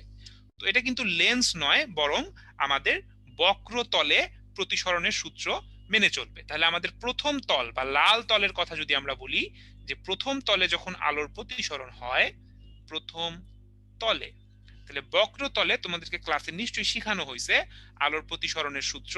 বক্রতলে μ1 by u plus μ2 divided by v equal to μ2 minus μ1 divided by r. তাহলে এখানে কোনটা কি? μ1 হলো যেই তল থেকে আলোটা, যেই মাধ্যম থেকে আলোটা যাচ্ছে তার প্রতিসারাঙ্ক, আর μ2 হলো যেই মাধ্যমে আলো প্রবেশ করছে তার প্রতিসারাঙ্ক। এখানে পোকা বা বস্তু, এখান থেকে আলো যাচ্ছে, তাহলে μ1 এটা কিন্তু আসলে আমাদের বাতাসের প্রতিসারাঙ্ক। তার মানে আমরা এখানে μ1 এর মান কত বসাবো? 1 বসাবো। μ1 এর মান বসাবো 1। ইউ কত বসাবো? খেয়াল করি এই বক্রতল থেকে পোকাটা 75 সেন্টিমিটার সামনে ছিল, যেহেতু এটা একটা বাস্তব বস্তু তাই ইউ এর মান আমরা বসাই দিলাম 75। মিউ টু হলো যেই মাধ্যমে আলো প্রবেশ করে, আলো প্রবেশ করছে পানি মাধ্যমে, তার মানে μ2 এর মান হবে পানির প্রতিসারাঙ্ক বা 4/3। তাহলে μ2 এর মান বসাবো 4/3। ভি কত সেটাই তো বের করতে চাচ্ছি। আর এখানে আবার μ2 মাইনাস μ1, তাহলে 4/3 মাইনাস 1 ডিভাইডেড বাই আর। এখন আরটা কত হবে তুমি খেয়াল করো, এখানে আমরা দেখতে পাচ্ছি যে এই লাল বক্রতলের এই বক্রতার ব্যাসার্ধটা তোমাকে দেখানো হয়েছে কি 5 সেন্টিমিটার। ছবির মধ্যে দেখো 5 সেন্টিমিটার দেখানো হয়েছে। এবং আমরা তোমাদেরকে কি বলছি যে একটা উত্তল তলে যখন আলো এসে পড়বে তখন উত্তল তলের যে বক্রতার ব্যাসার্ধ সেটা কিন্তু হবে ধনাত্মক, তার মানে আর এর মানটা হবে 5। ঠিক আছে, তাহলে এখান থেকে আমরা প্রথমে এই ভি এর মানটা পেয়ে যাব। তাহলে ভি এর মানটা যখন আমরা পাবো সেটা আসবে 25 সেন্টিমিটার। তার মানে তুমি নিশ্চয়ই বুঝতে পারছো এই পোকার প্রথম যে বিম্বটা গঠিত হবে, এই পোকার প্রথম বিম্বটা আমাদের গঠিত হবে কোথায়? এই শীর্ষ থেকে। আমাদের এই শীর্ষ থেকে, যেটা হলো শীর্ষ, এই শীর্ষ থেকে 25 সেন্টিমিটার দূরে। তাহলে 25 সেন্টিমিটার মানে কি? প্রথমে আমি ডান দিকে যাব 5 সেন্টিমিটার, আরো যাব 20 সেন্টিমিটার। খেয়াল করো এই পুরুত্বটা কিন্তু 20 সেন্টিমিটার। তার মানে তুমি নিশ্চয়ই বুঝতে পারছো পোকার যে প্রতিবিম্বটা তৈরি হবে সেটা হবে ঠিক এই বিন্দুতে। এখানে এসে আমাদের বিম্বটা তৈরি হবে। এই যে এতটুকু 5, এই এতটুকু আরো 20। তাহলে এটা হলো আমার প্রথম বিম্ব। প্রথম বিম্ব। এবার এই প্রথম বিম্বটা কি হবে? এই প্রথম বিম্ব থেকে আলো আবার যাবে কোথায়? প্রথম বিম্ব থেকে আলো যাবে দ্বিতীয় তলে। তাহলে প্রথম বিম্বটা কিন্তু আসলে দ্বিতীয় তলের জন্য বস্তু। দ্বিতীয় তলের বস্তু, প্রথম তলের বিম্ব হলো দ্বিতীয় তলের বস্তু। তাহলে এখান থেকে এবার আলো যাবে দ্বিতীয় তলে। তাহলে আবার আমরা কি করব? দ্বিতীয় তলে প্রতিসরণের সূত্র অ্যাপ্লাই করব। তাহলে দ্বিতীয় তলে অর্থাৎ আমাদের সবুজ তলে, তাহলে খেয়াল করি আবার একই সূত্র হবে μ1 by u, μ2 by v, μ2 minus μ1 divided by r. তাহলে এবার যদি খেয়াল করি μ1 কোন মাধ্যম থেকে এবার আলো যাচ্ছে? এবার কিন্তু আলো যাচ্ছে কাঁচ থেকে, পানি থেকে বাতাসে। তাহলে μ1 এবার হয়ে যাবে 4/3, পানি থেকে বাতাসে যাচ্ছে। ইউ কত খেয়াল করো, এই শীর্ষ থেকে কতটুকু দূরে বস্তুটা ছিল? এবারও কিন্তু 5 সেন্টিমিটার দূরে। এই যে খেয়াল করো 5 সেন্টিমিটার দূরে, এই দূরত্বটা কিন্তু আবারও 5 সেন্টিমিটার। তাহলে ইউ এর মানও হবে 5। μ2 কত? μ2 হলো এবার যাবে কোথায়? বাতাসে যাবে, তাহলে 1। ভি এর মান আমরা বের করতে চাই μ2 মাইনাস μ1, তার মানে আমাদের 1 মাইনাস 4/3। আর এবার আমাদের বক্রতার ব্যাসার্ধ 5 সেন্টিমিটার, বাট এবার কিন্তু বক্রতার ব্যাসার্ধ একটা মাইনাস দিতে হবে, কারণ এবার যে সবুজ তল আমরা দেখতে পাচ্ছি যে যেই দিক থেকে আলো পড়ে সেই দিক থেকে দেখলে এটা একটা অবতল তল, এই কারণে এটা মাইনাস। ব্যাস, এবার আমরা ভি এর মানটা যদি বের করে ফেলি, এবার ভি এর মানটা ঋণাত্মক আসবে। ভি এর মান আসবে -5 সেন্টিমিটার, -5 সেন্টিমিটার। ঠিক আছে, এই তো। তাহলে তার মানে কি আমাদের বিম্বটা কোথায় তৈরি হবে? বিম্বটা তৈরি হবে এইখানে যদি শীর্ষটা থাকে তার থেকে আবার 5 সেন্টিমিটার পিছনে, অর্থাৎ যেখানে বস্তুটা ছিল বিম্বটা কিন্তু অ্যাকচুয়ালি সেখানেই তৈরি হয়েছে। আচ্ছা, তাহলে তোমার বের কি করতে বলছে? চোখ থেকে দূরত্ব। তাহলে আমি যদি চোখ থেকে দূরত্ব বের করতে চাই, চোখ হতে দূরত্ব, তাহলে চোখ হতে দূরত্বটা কত? এই শীর্ষ হতে চোখের দূরত্ব হলো 10 সেন্টিমিটার, আর শীর্ষ থেকে 5 সেন্টিমিটার পিছনে বিম্ব তৈরি হয়েছে, তাহলে চোখ হতে দূরত্ব হবে 10 সেন্টিমিটার প্লাস 5 সেন্টিমিটার। কেন প্লাস হলো বুঝতে পারছো নিশ্চয়ই, কারণ শীর্ষটা এইখানে, চোখ আছে এইখানে, আর বিম্ব তৈরি হয়েছে উল্টা দিকে, মাইনাস, এই যে এখানে একটা মাইনাস, তার মানে উল্টা দিকে। তাহলে মোট দূরত্বটা হলো 10 যোগ 5 অর্থাৎ 15 সেন্টিমিটার। এটা একটু হয়তো কমপ্লিকেটেড অঙ্ক, বাট তুমি যদি স্টেপ গুলা বুঝো বা তোমার যদি প্লাস মাইনাস আইডিয়া গুলা ক্লিয়ার থাকে তাহলে খুব বেশি অসুবিধা হওয়ার কথা না। ওকে, তাহলে এই ছিল আমাদের তৃতীয় রিটেন অংশ। এরপর আমরা চতুর্থ এবং আমাদের লাস্ট রিটেন প্রবলেম নিয়ে কথা বলবো। এটা হলো আমাদের পার্শ্ব সরণ রিলেটেড একটা অঙ্ক। বলা হয়েছে বায়ু থেকে আলো একটি কাঁচ প্লেটের উপর 30 ডিগ্রি কোণে আপতিত হয়। আমি একটু ছবি আঁকতে চাচ্ছি তোমাদের সাথে সাথে। এখানে আমরা একটা কাঁচ প্লেট আঁকবো আগে। আচ্ছা, এখন বলা হয়েছে এই কাঁচ প্লেটে যখন আলোটা এসে আপতিত হয় সে 30 ডিগ্রি কোণে আপতিত হয়। তাহলে এখানে আমার আলো এসে আপতিত হচ্ছে 30 ডিগ্রি কোণে। তাহলে আলো আপতিত হলে কি হবে তুমি তো সেটা জানোই। আলো আপতিত হলে সেটা আমার অভিলম্বের দিকে বেঁকে যাবে, আবার যখন সে বের হয়ে যাবে আবার অভিলম্ব থেকে দূরে সরে যাবে। সব সময় একটা জিনিস মাথায় রাখবা, যখন আমাদের সমান্তরাল কাঁচ প্লেট হবে, যখন আমাদের সমান্তরাল কাঁচ প্লেট হবে তখন আলো যেই কোণে আপতিত হয়, যেই কোণে কাঁচে প্রবেশ করে, সে যখন আবার কাঁচ থেকে বের হয়ে চলে যায় সে তখন একই কোণে ফেরত চলে যায়। এটাও 30 ডিগ্রি। এই কোণটা যদি আর হয় এই কোণটাও আর। তুমি চাইলে এটা চেক করেও দেখতে পারো, ঠিক আছে? এটা তুমি আপাতত মনে রাখলা। আচ্ছা, এখন তোমাকে কি বলছে? তোমাকে বলছে যে কাঁচ পৃষ্ঠদ্বয়ের মধ্যবর্তী দূরত্ব বের করতে, অর্থাৎ এই ডি দূরত্বটা তোমাকে খুঁজে বের করতে বলছে। তোমাকে বলছে পার্শ্ব সরণ হলো 2 সেন্টিমিটার। এখন ঘটনা হলো পার্শ্ব সরণ কি জিনিস এটা বোঝার জন্য তোমাকে দেখতে হবে যে এই যে আলোটা যে আসলো সে কিন্তু যাচ্ছিল কোন দিকে। তার যাওয়ার কথা ছিল, এই যে আমি সবুজ যে ডটেড লাইনটা আঁকতেছি, কাঁচ প্লেটটা যদি না থাকতো সে এই সবুজ রেখা বরাবর দূরত্ব অতিক্রম করত। কিন্তু কাঁচ প্লেটটা থাকার কারণে সে দেখো কোথা দিয়ে যাচ্ছে, সেই কাঁচ প্লেটটা থাকার কারণে সে একটা তার সরণ হইছে। কতটুকু সরণ হইছে? তার যাওয়ার কথা ছিল এইভাবে, সে এখন যায় এইভাবে। তাহলে কতটুকু সরে গেল? এই মধ্যবর্তী দূরত্বটাকে আমরা বলি পার্শ্ব সরণ। তো এই পার্শ্ব সরণটাই আসলে তোমাকে বলছে যেটা হলো 2 সেন্টিমিটার। 2 সেন্টিমিটার, খুবই ভালো কথা। এখন আমরা এই অঙ্কটা কিভাবে করব? আমাদের কি বের করতে হবে? ডি এর মান খুঁজে বের করতে হবে। তো আমি ডিটাকে দেখাই, আমি একটু এখানে একটু ত্রিভুজ আঁকবো। আমি একটু নাম দেই ত্রিভুজের, তাহলে অঙ্ক করতে সুবিধা হবে। আমি এই বিন্দুটার নাম দিব এ বিন্দু, এই বিন্দুর নাম দিলাম বি, এই নামটা দিলাম সি, আর এই নামটা দিলাম ডি। সব কয়েকটা বিন্দুর আমি নাম দিয়ে নিলাম। আমার দরকার হইলো এ বি এর মান কত। এ বি এর মান আমি কিন্তু খুঁজে বের করতে চাচ্ছি। আচ্ছা, তো আসো দেখি। প্রথমে আমি যেটা করব, আমি দেখব ত্রিভুজ, ত্রিভুজ এ সি ডি। ত্রিভুজ এ সি ডি কোনটা সেটা তোমরা নিশ্চয়ই দেখতে পাচ্ছ, এই যে এই ত্রিভুজটা। এখন একটু তোমরা খেয়াল করো, এই এসিডি ত্রিভুজে এই কোণটা কিন্তু 30 ডিগ্রি মাইনাস আর। কিভাবে হলো সেটা? এটা খুব বেশি কঠিন কিছু না, খুব বেশি কঠিন কিছু না, খুবই সিম্পল। এই যে দেখো এই কোণটা 30 ডিগ্রি, এই কোণটা আর, তাহলে 30 ডিগ্রি আর পুরোটা হলো বিপ্রতীপ কোণ। তাহলে ছোট যতটুকু বাকি থাকে এটা হলো 30 মাইনাস আর। ঠিক আছে, 30 মাইনাস আর এবং আর এরা দুজন মিলে হয়তো 30 ডিগ্রি। ভালো কথা। এখন তাহলে আমরা যদি দেখি এই এসিডি ত্রিভুজে আমরা যদি এই 30 মাইনাস আর, এখানে আমরা দেখতেছি যে এই 30 মাইনাস আর এর বিপরীত বাহুটা হলো 2 সেন্টিমিটার। তাহলে কোণের বিপরীত বাহুকে আমরা বলি লম্ব। তাইলে আমি যে কথাটা বলতে পারি যে sine 30 degree minus r equal to লম্ব, লম্ব কত? সিডি ডিভাইডেড বাই অতিভুজ। অতিভুজ কত? অতিভুজ এখানে আমাদের এ সি, তাই না? এসি হইল অতিভুজ।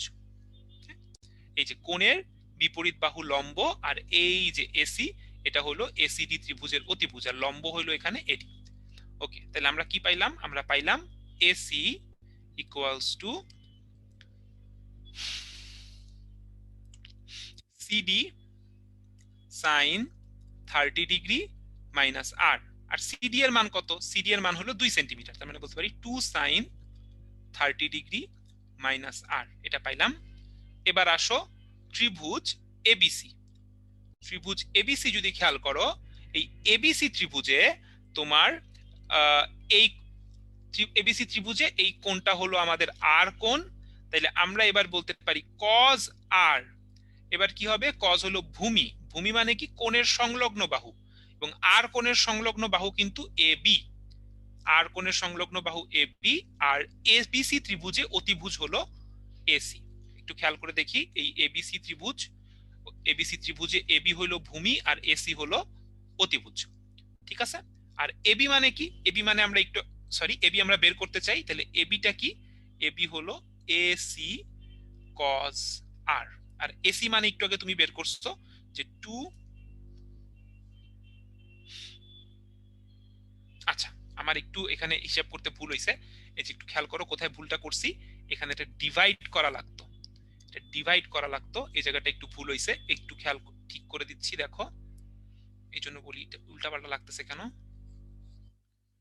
পক্ষান্তর করতে ভুল করছিলাম। এই যে দেখো, সাইন 30 ডিগ্রি এসি যখন বের করব, এসি কে এক পাশে নিব, উপরে থাকবে সিডি, নিচে ডিভাইড হওয়ার কথা ছিল সাইন 30 ডিগ্রি মাইনাস আর, আর সিডি এর মান হলো 2 সেন্টিমিটার, তাহলে 2 ডিভাইডেড বাই সাইন 30 মাইনাস আর, ঠিক আছে? এবার কোনো অসুবিধা নাই, তাহলে এসি এর মানটা এবার বসাই দিব।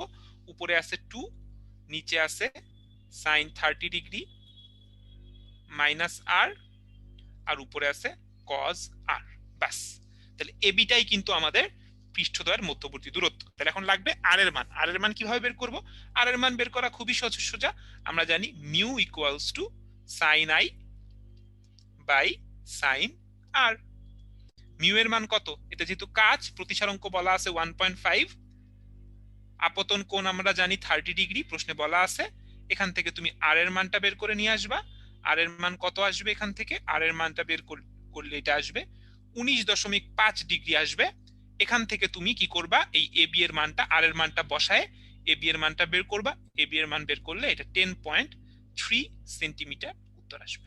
এই হলো আমাদের অ্যান্সার। ওকে, এই ছিল রিটেন পার্ট।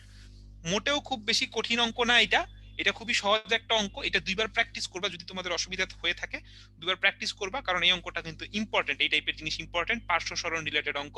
আমরা জাস্ট দুইটা ত্রিভুজ কনসিডার করছি, এই এবিসি ত্রিভুজ আর এসিডি ত্রিভুজ, এই দুইটা ত্রিভুজ কনসিডার করলেই কিন্তু অঙ্কটা হয়ে যায়। দুইটার মধ্যে ত্রিকোণমিতি অ্যাপ্লাই করা ছাড়া এখানে ফিজিক্সের পার্ট খুবই সামান্য। তাহলে এখন আমরা চলে যাব আমাদের রিটেন অংশে কথা বলার, রিটেন অংশটা শেষ, এখন আমরা চলে যাব এমসিকিউ অংশে কথা বলার জন্য। তাহলে চলো দেখি কি বলছে। একটি সমবাহু প্রিজমের প্রতিসরাঙ্ক √2 হলে ন্যূনতম বিচ্যুতির ক্ষেত্রে প্রথম তলে আপতন কোণ কত? প্রথম তলে আপতন কোণ কত এটা বের করতে বলছে তোমাকে।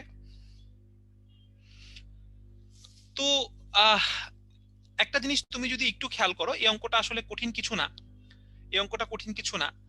কারণ দেখো, প্রথম কথা হলো এটা একটা সমবাহু ত্রিভুজ, এটা এখানে সলিউশন যেটা দেখানো হয়েছে, এত কঠিন করে সলিউশন করার দরকার নাই। দেখো, সমবাহু ত্রিভুজের প্রতিসরণ, সমবাহু ত্রিভুজ তার মানে এটার প্রিজমের শীর্ষ কোণ এ হলো কত? 60 ডিগ্রি, আর প্রতিসরাঙ্ক হলো কত? √2, তার মানে মিউ এর মান √2। এখন বলছে প্রথম তলে আপতন কোণ, প্রথম তলে আপতন কোণ। এখন তুমি জানো যে mu equals to sine A plus delta m divided by 2 divided by sine A by 2। এখন তুমি একটা জিনিস আরো জানো যে মিউ মানে আসলে কিন্তু sine i by sine r, sine i by sine r, এটা তো তুমি নিশ্চয়ই জানো। মজার ব্যাপার হলো এটাই কিন্তু আসলে আই, হ্যাঁ, A plus delta m divided by 2, এটাই কিন্তু আসলে আই, আর এ বাই 2 হলো আর। ন্যূনতম বিচ্যুতির ক্ষেত্রে আর হলো এ বাই 2 হয়। তাহলে দেখো, তোমার যেহেতু আই দরকার, তোমার যেহেতু আই দরকার, তাহলে একটু বের করি। মিউ আমরা এটাকে চেঞ্জ করে লিখবো sine i divided by sine A by 2। এখন মনে হয় অঙ্কটা খুবই সোজা। মিউ এর মান কত? মিউ এর মান বসাবা √2, এই যে মিউ এর মান বসাচ্ছি √2, আর এ বাই 2 তার মানে 60 ডিগ্রির অর্ধেক মানে হলো কত? 30 ডিগ্রি, এখানে বসবে 30 ডিগ্রি। এই তো, তাইলে অতএব আইটা কি হবে? আই হবে সাইন ইনভার্স √2 সাইন 30 ডিগ্রি। হিসাব করো, অ্যান্সার আসবে 45 ডিগ্রি। ঠিক আছে, এত ঝামেলা করার দরকার নাই, এভাবে সহজে অঙ্কটা হয়ে যাবে। 2 নম্বরে দেখো বলা হয়েছে সরু প্রিজমের প্রিজম কোণ 6 ডিগ্রি, এর মধ্যে দিয়ে আলো যাওয়ার সময় 4 ডিগ্রি বিচ্যুতি ঘটে, প্রতিসারাঙ্ক কত?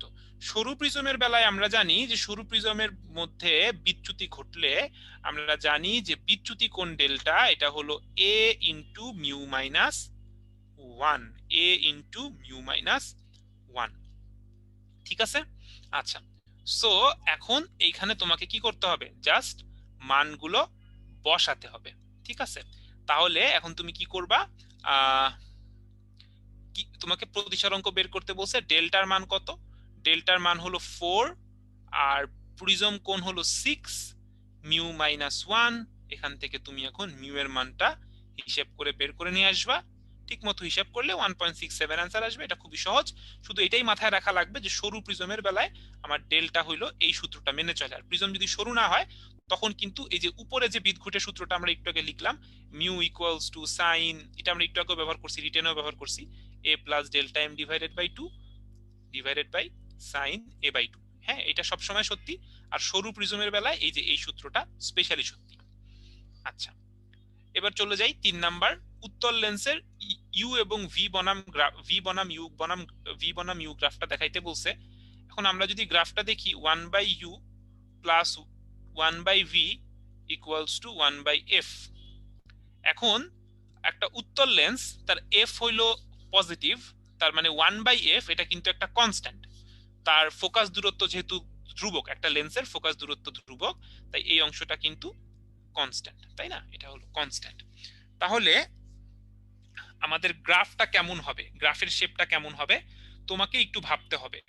যে আমরা ইউ বস্তুর অবস্থান যদি অসীমে করে দেই, ইউ টেন্ডস টু যদি ইনফিনিটি হয়ে যায়, তখন আসলে কি হয়? ইউ টেন্ডস টু ইনফিনিটি হলে আমাদের ভি কিন্তু হয় কোথায়? ভি কিন্তু হয় ফোকাসে। তার মানে আমাদের যখন খেয়াল করো যে ইউ এর মান যখন অসীমের দিকে যাবে, ইউ এর মান যখন অসীমের দিকে যাবে, তখন এই ভি এর মানটা কত হইতে হবে? ভি এর মানটা হইতে হবে এফ এর সমান, এফ এর সমান হইতে হবে, ফোকাস দূরত্বের সমান হইতে হবে। হ্যাঁ, আচ্ছা, এখন তুমি খেয়াল করো যে আবার যখন তুমি ইউ টেন্ডস টু এফ করবা, বস্তুকে যখন তুমি ফোকাসে নিয়ে আসবা, তখন তোমার ভি কি হবে? ভি টেন্ডস টু ইনফিনিটি হবে। তার মানে এই যে ইউ এর মান কত? ইউ এর মান ফোকাসে রাখছো, বিম্ব কোথায় চলে গেছে? অসীমে চলে গেছে। আমি গ্রাফটা আরেকবার তোমার জন্য আঁকি। এখানে ইউ, এখানে ভি। তুমি যখন ইউ এর মান ইনফিনিটির দিকে নিবা, তখন এই বিম্বের অবস্থান কোথায় হবে? ফোকাস দূরত্বে হবে। ভি এর মানটা হবে ফোকাস দূরত্বে, ফোকাস দূরত্বে হবে। আর যখন তুমি ইউ এর মান কোথায় বসাবা? ইউ এর মান যখন তুমি এফ বসাবা, মানে বস্তুকে ফোকাসে রাখবা, তখন বিম্ব চলে যাবে কোথায়? বিম্ব চলে যাবে অসীমে। মাঝখানের অংশটা যোগ করলে এরকম একটা গ্রাফ কিন্তু আমরা এখানে পেয়ে যাই। ঠিক আছে, এখানে অন্য কোনো গ্রাফ হওয়ার কোনোই চান্স নাই, কারণ অন্য কোনো গ্রাফের সাথে আমি যে কথাটা বললাম তার কোনোই মিল নাই। ঠিক আছে, 4 নাম্বারটা যদি দেখি, 4 নাম্বারটা খুব ইম্পর্টেন্ট একটা জিনিস, কারণ এই সূত্রটা ছোট্ট একটা সূত্র, তো আমরা অনেক সময় ইগনোর করে যাই। আমরাও হয়তো অনেক সময় খুব আলাদা করে তোমাদেরকে বলি না, তোমরাও দেখা যায় বই থেকে মিস করে গেছো। সেটা হলো কৌণিক বিচ্ছুরণ। তো কৌণিক বিচ্ছুরণ যেটা আমাদের আলোর যে বিচ্যুতি হয়, আলো যখন একটা প্রিজমে প্রবেশ করে তার যে বিচ্যুতি হয়, এটা এক এক রঙের আলোর জন্য বিচ্যুতিটা এক এক রকম হয়ে থাকে। লাল আলোর জন্য একরকম, নীল আলোর জন্য একরকম, এরকম বিভিন্ন রকম বিচ্যুতি আমরা পেয়ে থাকি।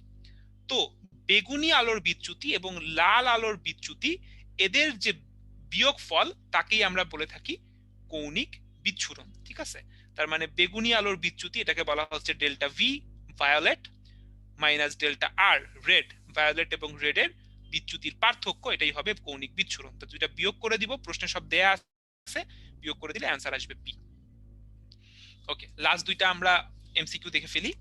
কি বলছে? একটি উভোত্তল লেন্সের বক্রতার ব্যাসার্ধ 0.2 এবং 0.4, ফোকাস দূরত্ব 0.2, লেন্সের উপাদানের প্রতিসারাঙ্ক কত? খুবই স্ট্রেইট ফরওয়ার্ড একটা জিনিস। আমাদের লেন্স মেকারের যে সমীকরণ আছে তার ব্যবহারটা আমাদেরকে এখানে ঠিকঠাক মতো করতে হবে। তো উভয় উত্তল মানে কি রকম? উভয় উত্তল মানে হলো দুই পাশেই পেট মোটা নাকি, এটা হলো উভয় উত্তল লেন্স। ঠিক আছে, তাহলে আমরা যদি দেখি, আমরা সূত্র জানি 1/f equals to mu minus 1 1/r1 minus 1/r2। তো এখানে r1 প্রথম যে তলটা, তুমি যদি এই পাশ থেকে তাকাও, প্রথম তলটা হইলো আমাদের উত্তল তল, তাই r1 হবে ধনাত্মক 0.2। আর দ্বিতীয় যে তলটা, তুমি যদি যে দিক থেকে আলো আসতেছে সেই দিক থেকে যদি দেখো, তাহলে এই তলটা হচ্ছে একটা অবতল তল, তাই R2 কিন্তু -0.4। তাহলে এখন শুধু মান বসাবা। এফ এর মান কত? এফ এর মান হলো 0.2, প্রশ্নে বলে দিছে। যেহেতু উত্তল লেন্স তাই ধনাত্মক। R1 কত? এটা হলো আমাদের 0.2, এটাও ধনাত্মক। আর R2টা হলো ঋণাত্মক -0.4। এই জন্য দেখো এইখানে একটা মাইনাস আর এই R2 এর মাইনাস, এই দুইটা মিলে এখানে কিন্তু প্লাস হয়ে গেছে। তাহলে এখান থেকে মিউ এর মান বের করা হয়েছে 1.67, অ্যান্সার। 6, একজন লোক 50 সেন্টিমিটারের অধিক দূরের বস্তু দেখতে পায় না, তার জন্য প্রয়োজনীয় লেন্সের ক্ষমতা কত? তো কথা খুবই সোজা। একজন সাধারণ মানুষ 20 সেন্টিমিটার থেকে অসীম পর্যন্ত সবকিছু দেখতে পায়। হ্যাঁ, তুমি আকাশে তারা দেখতে পাচ্ছ, তার মানে অলমোস্ট অসীম পর্যন্ত তুমি দেখতে পাও। সো যদি তুমি দেখতে পাও আর কি স্বাভাবিকভাবে, তাহলে তোমার চোখে কোনো ত্রুটি নাই। বাট এই লোকের কথা বলা হয়েছে যে উনি 50 সেন্টিমিটার পরে আর কিছুই দেখতে পায় না, 50 সেন্টিমিটার পরে আর কিছুই দেখতে পায় না। তার মানে অসীমের যে বস্তু আছে, তোমার যেই বস্তুটা অসীমে আছে তার বিম্ব যদি 50 সেন্টিমিটারে গঠন করা যায়, তাহলে ইনি কিন্তু সেটা দেখতে পাবেন। তাহলে উনাকে এমন একটা চশমা দিতে হবে যে অসীমের যে বস্তু আছে সেটার বিম্বটা তৈরি হবে 50 সেন্টিমিটারে, কারণ 50 সেন্টিমিটারের দূরের কিছু উনি আর স্পষ্ট করে দেখতে পাচ্ছেন না। তাহলে ইউ এর মান যদি হয় আমাদের ইনফিনিটি, তাহলে আমাদের ভি এর মানটা হবে কত ভাইয়া? ভি এর মানটা হবে 50 সেন্টিমিটার। তাহলে এই দুইটা ইনফরমেশন আমরা ইউজ করব। আচ্ছা, এখন ভি এর মান 50 সেন্টিমিটার, ভি হবে কি বাস্তব নাকি অবাস্তব? সবসময় মনে রাখবা যে আমাদের যে লেন্স, সরি আমি কথাটা ভুল বললাম, আমাদের যে চশমাতে কিন্তু সবসময় আমরা অবাস্তব বিম্ব তৈরি করি। এই জন্য ভিটা আমরা ব্যবহার করব -50 সেন্টিমিটার। এখন যেহেতু তুমি ক্ষমতা বের করতে চাও, তাই এটাকে কি করবা? সেন্টিমিটারে না নিয়ে মিটারে নিবা। 50 সেন্টিমিটারকে মিটারে নিলে এটা হয়ে যাবে কত? 0.5। তাহলে ভি এর মান হলো -0.5। আমি আবার বলে দিচ্ছি, চশমা কিন্তু সবসময় অবাস্তব বিম্ব তৈরি করার জন্য তৈরি করা হয়, ঠিক আছে? কারণ বাস্তব বিম্ব হলে তুমি উল্টা দেখতে, ব্যাপারটা ভালো হতো না। তাহলে ভি হলো আমাদের -0.5, তাহলে ইউ এর মান ইনফিনিটি, ভি এর মান -0.5। এখান থেকে আমরা 1/f বা পি এর যে মানটা পাচ্ছি, এটা পাচ্ছি -2d। বি হলো আমাদের এখানে অ্যান্সার। তো এই ছিল আমার ফিজিক্স অংশটুকু। এরপরে তোমাদের অন্য যে কেমিস্ট্রি এবং বায়োলজি যে অংশগুলো আছে সেগুলো নিয়ে ভাইয়া তোমাদের সাথে কথা বলবেন। সবাই ভালো থেকো, সুস্থ থেকো, আর কোয়েশ্চেন ব্যাংক বেশি বেশি করে প্র্যাকটিস করো। এই চ্যাপ্টারটা কিন্তু তুলনামূলক সহজ চ্যাপ্টার, তোমাদের প্লাস মাইনাসে ঝামেলা বাঁধে। তো প্লাস মাইনাসের ঝামেলাটা যদি দূর করতে পারো, একটু যদি তুমি বুঝতে পারো যে সূত্রগুলা কিভাবে প্রয়োগ করতে হয়, তাহলে এই চ্যাপ্টারটা কিন্তু আসলে খুবই সহজ। হ্যাঁ, আমি জানি তোমাদের অনেকেরই ভয় লাগে। সো তারপরও আমি বলবো যে তোমাদের যদি প্লাস মাইনাস নিয়ে প্রবলেম থাকে, তোমরা ক্লাসে নিশ্চয়ই তোমাদেরকে প্লাস মাইনাস গুলো বোঝানো হয়েছে। তো তোমরা প্লাস মাইনাসের অংশটা ক্লাস থেকে আরেকবার রিভিউ করবা, এবং কিছু প্র্যাকটিস প্রবলেম করলে, কিছু কোয়েশ্চেন সলভ করলে, তখন প্লাস মাইনাসের ব্যাপারগুলা আরো ভালো মতো ক্লিয়ার হয়ে যাবে। সো সবার জন্য শুভকামনা, সবাই ভালো থাকো, সুস্থ থাকো। ইনশাআল্লাহ সামনে তোমাদের সাথে আবার দেখা হবে, কথা হবে। আসসালামু আলাইকুম।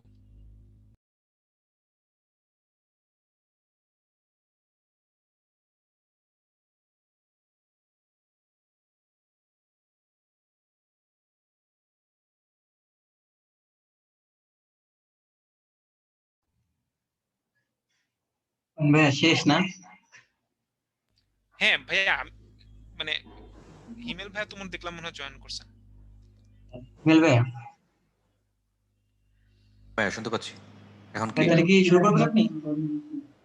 এখন কার কার আশা করা? আমি তো রেডি, সমস্যা নেই, করে তাহলে ফেলবো। শুরু করেন। কি ডিবির আসার কথা ছিল? আপনার তো সময় লাগবে না, নিবিড় ভাই আসতেছে আর কি, শুধু শুধু আচ্ছা নিবিড় ভাই তো সময় লাগবে। ঠিক আছে, আমার 10 মিনিটের মধ্যে শেষ। ওকে ওকে, ঠিক আপনি আছে, শুরু করেন। ঠিক আছে।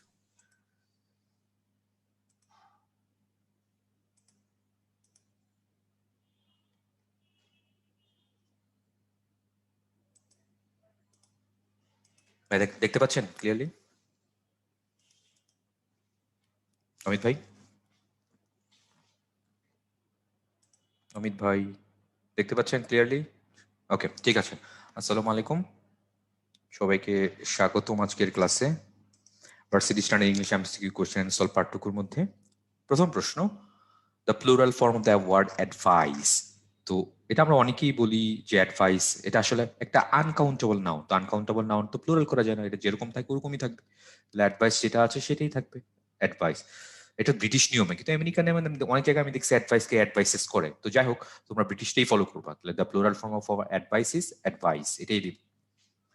তারপর চলে আসো নাম্বার 2 তে, what is the singular form of data. Data শব্দটা হচ্ছে প্লুরাল, এটা সিঙ্গুলার কি হবে?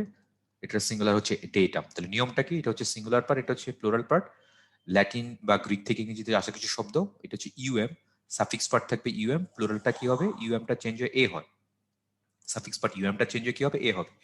অনেক শব্দ পড়েছে, যেমন ব্যাকটেরিয়াম ছিল ব্যাকটেরিয়া, ফ্লাজেলাম ছিল flagella, medium media, right? Memorandum memoranda, agendum ছিল অ্যাজেন্ডা। তো such like this datum, this is singular, plural হচ্ছে data, DATA, data।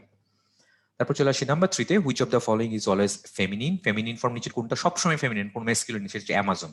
অ্যামাজন যখন ফেমিনিন হবে এটা মানে কি দুঃসাহসিক নারী। ওকে, অ্যামাজনটাই হবে এখানে অ্যান্সার, অন্যগুলো না, অলওয়েজ ফেমিনিন ফর্মে হবে এটা। তারপর চলে আসো number 4 A. Number 4 A identify the correct সেন্টেন্সের কোনটা কারেক্ট এখানে চাইছে। The flight will arrive at 7 PM। হ্যাঁ, এটাই অ্যান্সার কারেক্ট। কেন? কারণ 7 PM, পি মানে কি? পি মানে হচ্ছে পোস্ট। শোনো ভালো করে, পি মানে পোস্ট, আর এম হচ্ছে মেরিডিয়াম, MERIDIEM। তো মেরিডিয়াম মানে হচ্ছে মধ্য দুপুর, তাহলে পোস্ট মেরিডিয়াম মানে কি মধ্য দুপুরের পরে, তার মানে সন্ধ্যা 7টার কথা বলেছে। তো পিএম দিয়ে তো সন্ধ্যা 7টার কথা বলেই দিছো, তাহলে ইন দ্য আফটারনুন এটা কেন? এটা this is redundant. In the night এটা কেন? ইন দ্য মর্নিং না, এটাও হবে না, তাহলে এগুলো জাস্ট সবগুলো রিডান্ডেন্ট এখানে। তাহলে এখানে কি হবে? পিএম সাথে আর একটা এমটাও বলে দিই, এ হচ্ছে এনটি, ANTE নট আই। এই এনটি মানে হচ্ছে পূর্বে, অ্যান্টিসিডেন্ট নাম শুনেছো প্রোনাউনের মধ্যে। Look at the spelling, ANTI না, এটা হচ্ছে ANTE, ANT মানে হচ্ছে পূর্বে। আর এম হচ্ছে মেরিডিয়াম, MERIDIEM, মেরিডিয়াম মানে হচ্ছে মধ্য দুপুর, তাহলে মধ্য দুপুরের পূর্বে, তাহলে দুপুর 12টার আগে সেটা হচ্ছে এম। ওকে, তাহলে the flight will arrive at 7 PM। অন্যগুলো কি হচ্ছে? অন্যগুলোতে রিডান্ডেন্ট, আফটারনুন, নাইট, মর্নিং, দরকার নেই, কারণ পিএম মানেই বোঝাচ্ছে এখানে সন্ধ্যা। তারপর চলে আসে number 5 A, the antonym of the somnolent। তাহলে সমন মানে কি? সমন মানে কিন্তু ঘুম। হ্যাঁ, ইনসমনিয়া নাম শুনেছ? তাহলে সমন মানে কিন্তু ঘুম, তাহলে ঘুমাতো, যে খুব বেশি ঘুমায় টাইপের। ইনসমনিয়া নাম শুনেছ? অনিদ্রা, ইনসমনিয়া। একটু বলি রুট গুলো একটু বলে দিই। ইনসমনিয়া, ইন মানে হচ্ছে অ, তাহলে সমনিয়া মানে ঘুম, তাহলে অনিদ্রা। তাহলে সমন মানে হচ্ছে স্লিপ, তাহলে somnolent মানে যে বেশি ঘুমায়। তাহলে অ্যান্টোনিমটা যে খুশি ঘুমায় না, জেগে থাকে, তার মানে সেটা হচ্ছে ওয়াকফুল। তাহলে অ্যান্সার করছে ডি নাম্বার।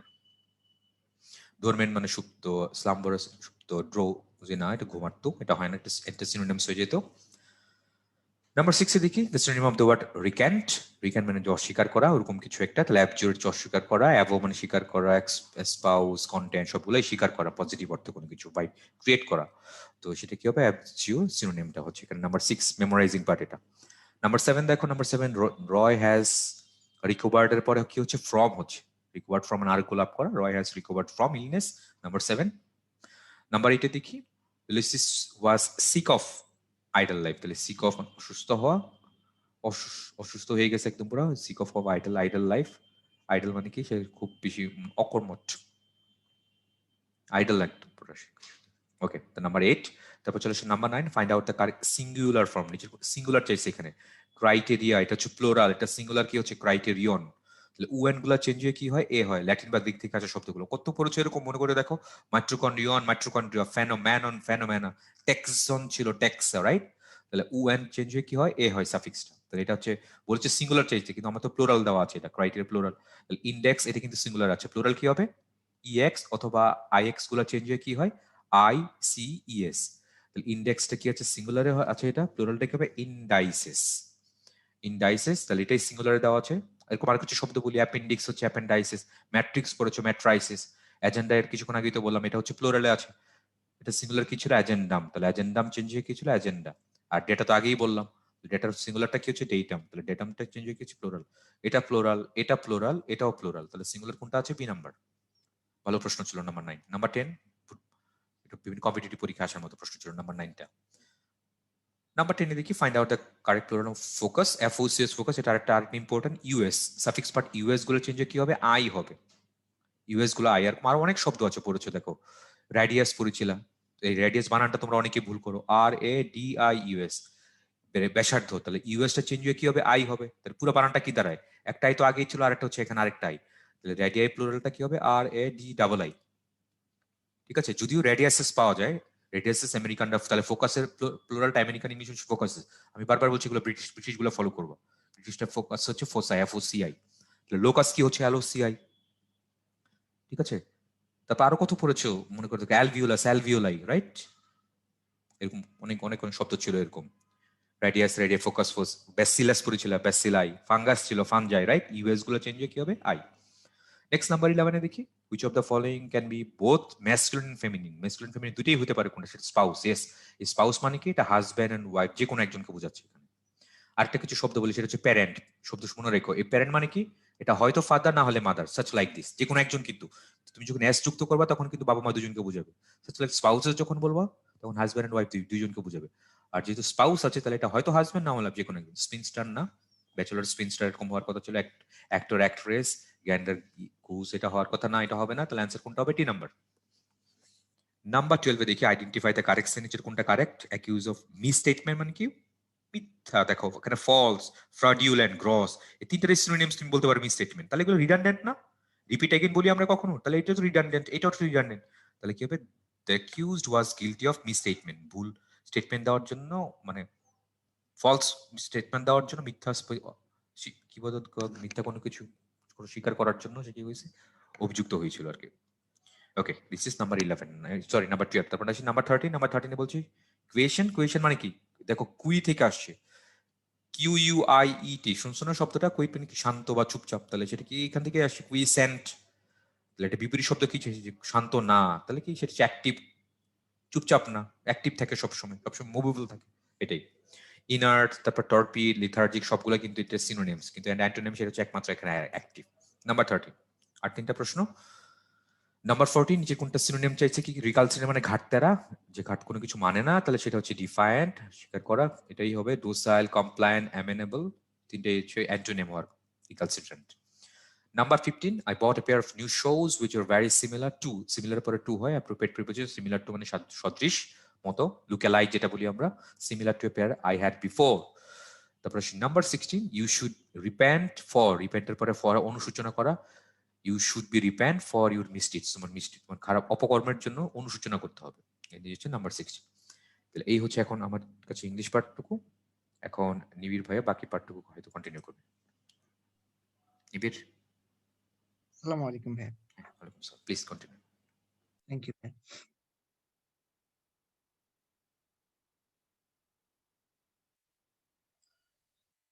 তো চলো আমরা কথা না বাড়িয়ে হচ্ছে আমাদের কেমিস্ট্রি এবং বায়োলজি পার্টটুকু একটু দেখে ফেলি। তো শুরুতে হচ্ছে ভাই কেমিস্ট্রির রিটেন অংশটুকু একটু তোমাদেরকে দেখিয়ে আসি।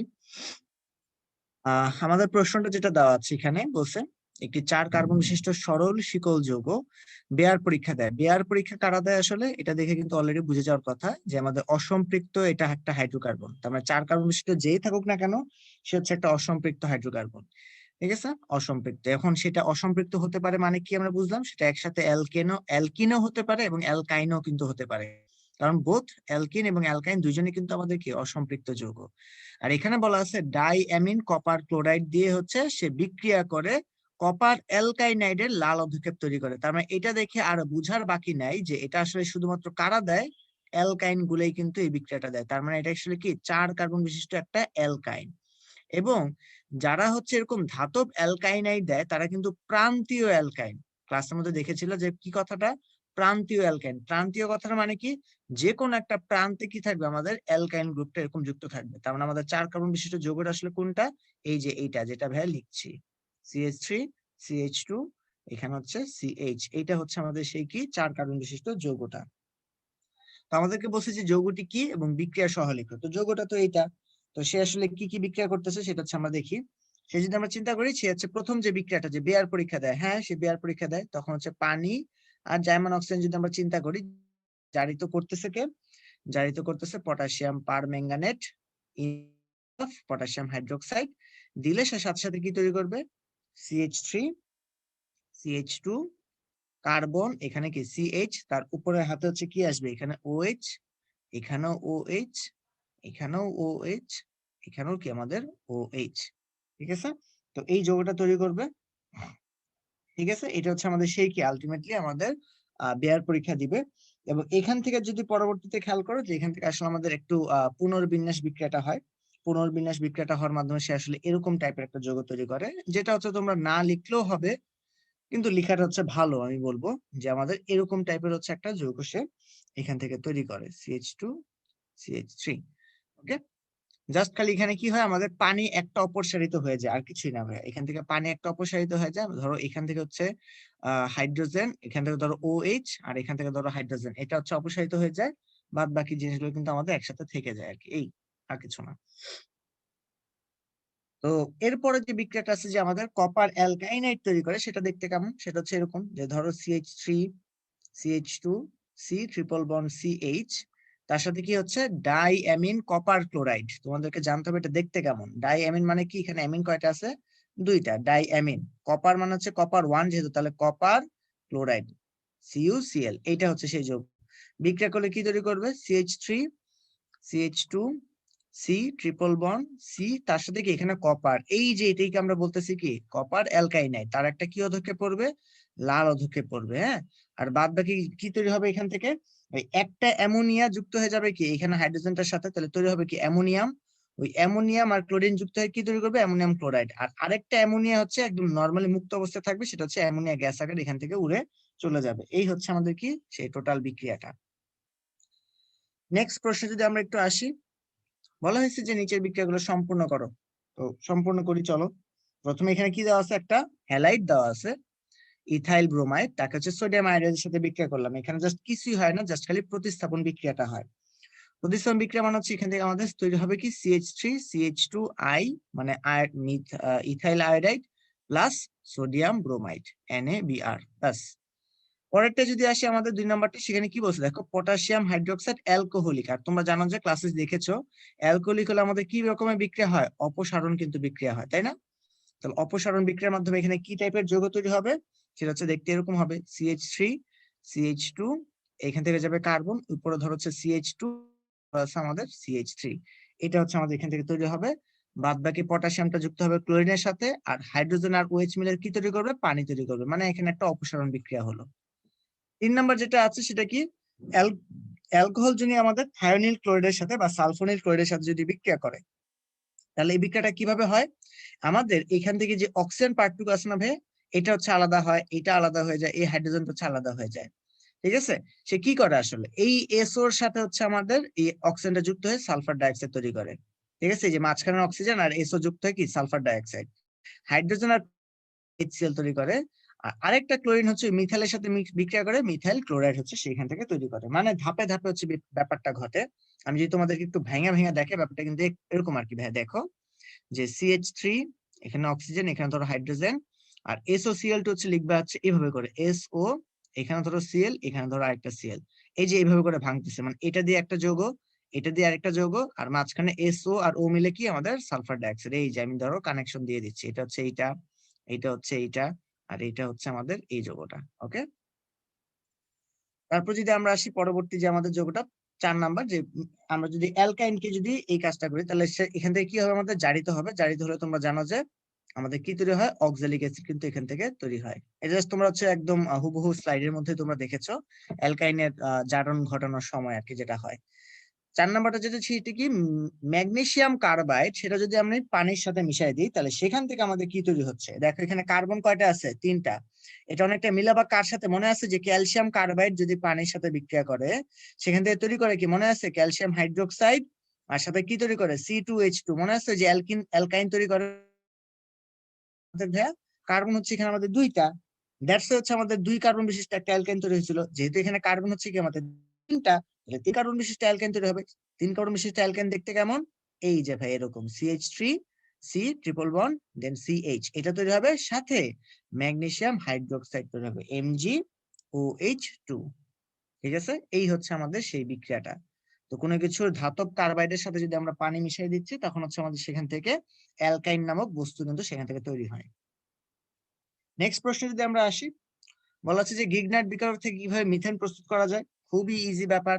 এই নাম্বারটা লিখে যদি আমরা বিক্রিয়াটা লিখি, সেটা কিরকম, যে আমরা গ্রিগনাইট মিথেন প্রস্তুত করতে চাচ্ছি, তো গ্রিগনাইট বিক্রিয়া থেকে দেখো কত সুন্দর, যে CH3 MgI, তাহলে আমরা কি নিলাম, মিথাইল ম্যাগনেসিয়াম আয়োডাইড। তাকে কি করব, শুধুমাত্র জাস্ট তার মধ্যে হচ্ছে পানি ঢেলে দেবো, আর কিছু না। পানি ঢেলে দিলে কি হবে, CH3H একসাথে যুক্ত হবে, মানে যেটা হচ্ছে আমাদের methane plus magnesium hydroxy iodide হচ্ছে সেখান থেকে আমাদের তৈরি হবে। এই এরপর আসি বি নাম্বারটা, বলছে কি মিথেন হতে মিথাইল ক্লোরাইড কিভাবে তৈরি করা। যুগোপযোগী বিক্রিয়া আসলে, যদি মিথেনকে যদি তুমি ক্লোরিনেশন করো ইন প্রেজেন্স অফ 400°C তাপমাত্রা এবং আয়রনের প্রভাবক, আয়রন যদি এখানে দাও তখন হচ্ছে এখান থেকে আমাদের কি হবে, CH3Cl হবে। যারা যারা এই বিক্রিয়াটাকে এইভাবে করে লিখতেছো যে হ্যাঁ CH4Cl2 তুমি এখানে ইউভি মারবা, তারা জেনে রাখো ভাই, এখানে কিন্তু আমাদের আলটিমেটলি কিন্তু এটা তৈরি হয় না, বরং এটা থেকে হচ্ছে তৈরি হয় CH2Cl2, দেন তৈরি হয় CHCl3, তারপর তৈরি হয় CCl4। মানে তুমি আসলে আলটিমেটলি এখান থেকে কি পাবা, কার্বন টেট্রাক্লোরাইড পাবা। তার মানে ওই যে ইউভি দিয়ে ক্লোরিনেশন করলে কিন্তু আলটিমেটলি চেইন রিঅ্যাকশনের মাধ্যমে কার্বন টেট্রাক্লোরাইড কিন্তু সেখানে তৈরি হয়। তো ওই প্রসেসটা কিন্তু এখানে লেখা যাবে না ভাইয়া। সি নাম্বারটা আসি, মানে এটা লেখা যাবে না, এটা লিখতে হবে আর কি।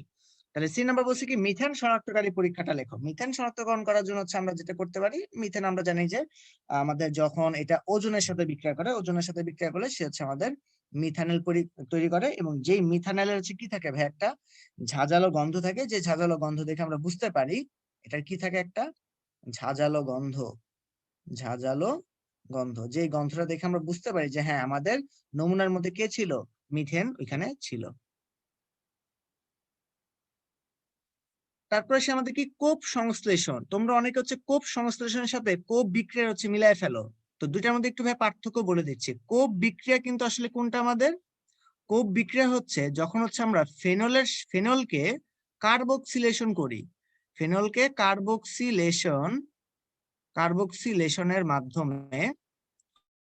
কার্বক্সিলেশনের মাধ্যমে হ্যাঁ স্যালিসাইলিক অ্যাসিড তৈরি করা, স্যালিসাইলিক অ্যাসিড প্রস্তুত। ওকে, এইটা হচ্ছে কি আমাদের সেই কোপ বিক্রিয়া। আর কোপ সংশ্লেষণ বিক্রিয়া কিন্তু আমাদের কি বিক্রিয়া সেটা মাথায় রাখবা, সেটা কিন্তু আমাদের কি অ্যালকেন প্রস্তুত করার বিক্রিয়া, অ্যালকেন প্রস্তুতকারী বিক্রিয়া। ওকে, দুইটা কিন্তু ভাই মিলাই ফেলো না কখনো, এই জন্য জাস্ট তোমাদেরকে লিখে দিলাম যে এটা হচ্ছে অ্যালকেন প্রস্তুতকারী বিক্রিয়া। অ্যালকেন প্রস্তুতকারী বিক্রিয়ার মধ্যে এখানে কি হয়, এখানে হচ্ছে ভাই একটা তড়িৎ বিশ্লেষণ ঘটে। কি ঘটে, তড়িৎ বিশ্লেষণ ঘটে, মানে হচ্ছে ক্যাথোড এবং অ্যানোডে হচ্ছে কিরকম বিক্রিয়াগুলো হয়। তো এখানে কার বিক্রিয়া হয় তোমাদেরকে যদি একটু বলি, এখানে হচ্ছে আমাদের টোটাল বিক্রিয়াটা আসলে দেখতে এরকম যে আমরা যদি একটা হ্যাঁ মানে সোডিয়াম অ্যালকানয়েড নেই, যেটা হচ্ছে আমরা এখানে নিতেছি কি সোডিয়াম ইথানয়েড, সেটা যখন হচ্ছে আমি পানির মধ্যে একে যখন হচ্ছে বিশ্লেষিত করতেছি তড়িৎ বিশ্লেষণ দিয়ে, তখন এখান থেকে আমাদের তৈরি হচ্ছে কি, CH3 মানে হচ্ছে ইথেন, প্লাস হচ্ছে তৈরি হচ্ছে কার্বন ডাই অক্সাইড, আর তৈরি হয় আমাদের কি সোডিয়াম হাইড্রোক্সাইড আর হাইড্রোজেন।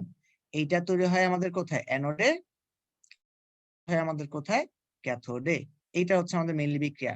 তো এখানে হচ্ছে এটা 2 মোল লাগে, এটা 2 মোল লাগে, বাদ বাকি দেখবা যে সবকিছু কিন্তু আমাদের এখান থেকে মিলে যাচ্ছে। ওকে, এখন ব্যাপারটা হইতে পারে যে তুমি ভাই ভাবতেছো যে ভাই কিভাবে কোথায় কি বিক্রিয়া হবে সেটা একটু দেখি আমরা। তো চলো সেটাও আমরা দেখি।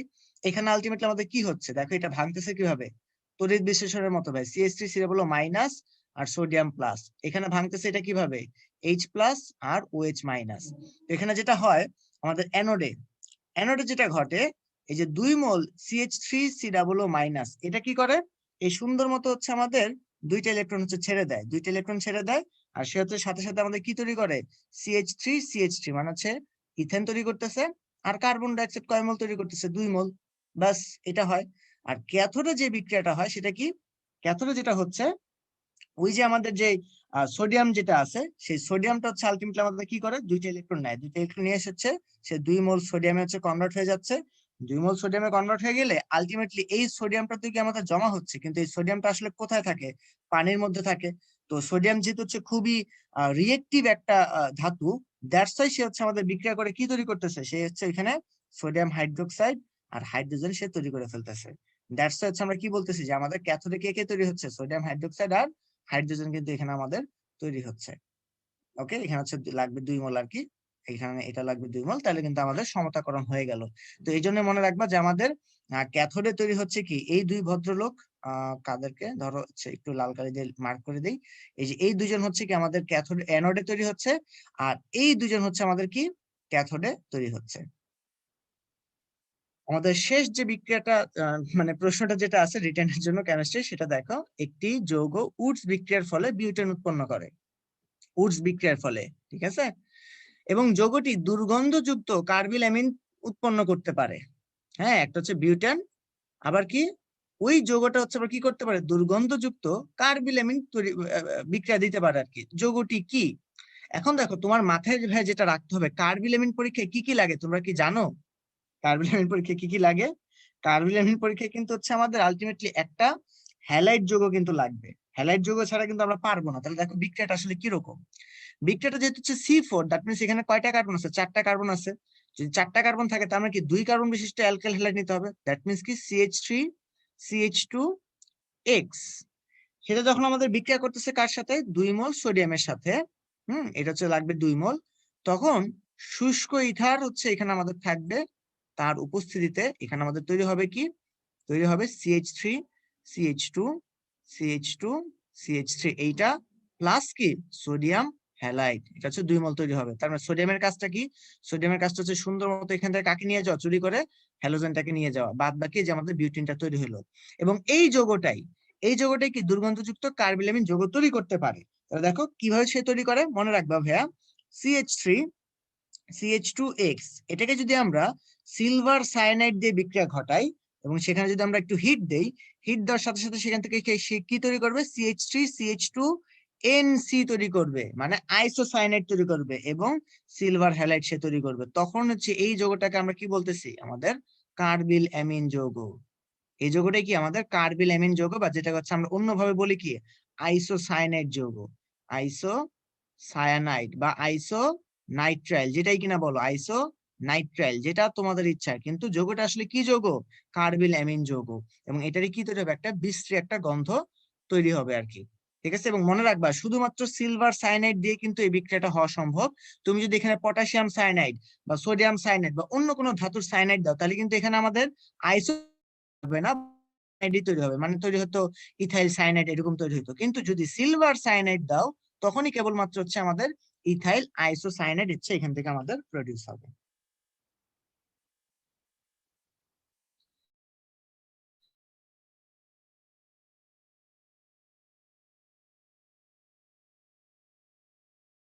বিক্রিয়াটি সঠিক।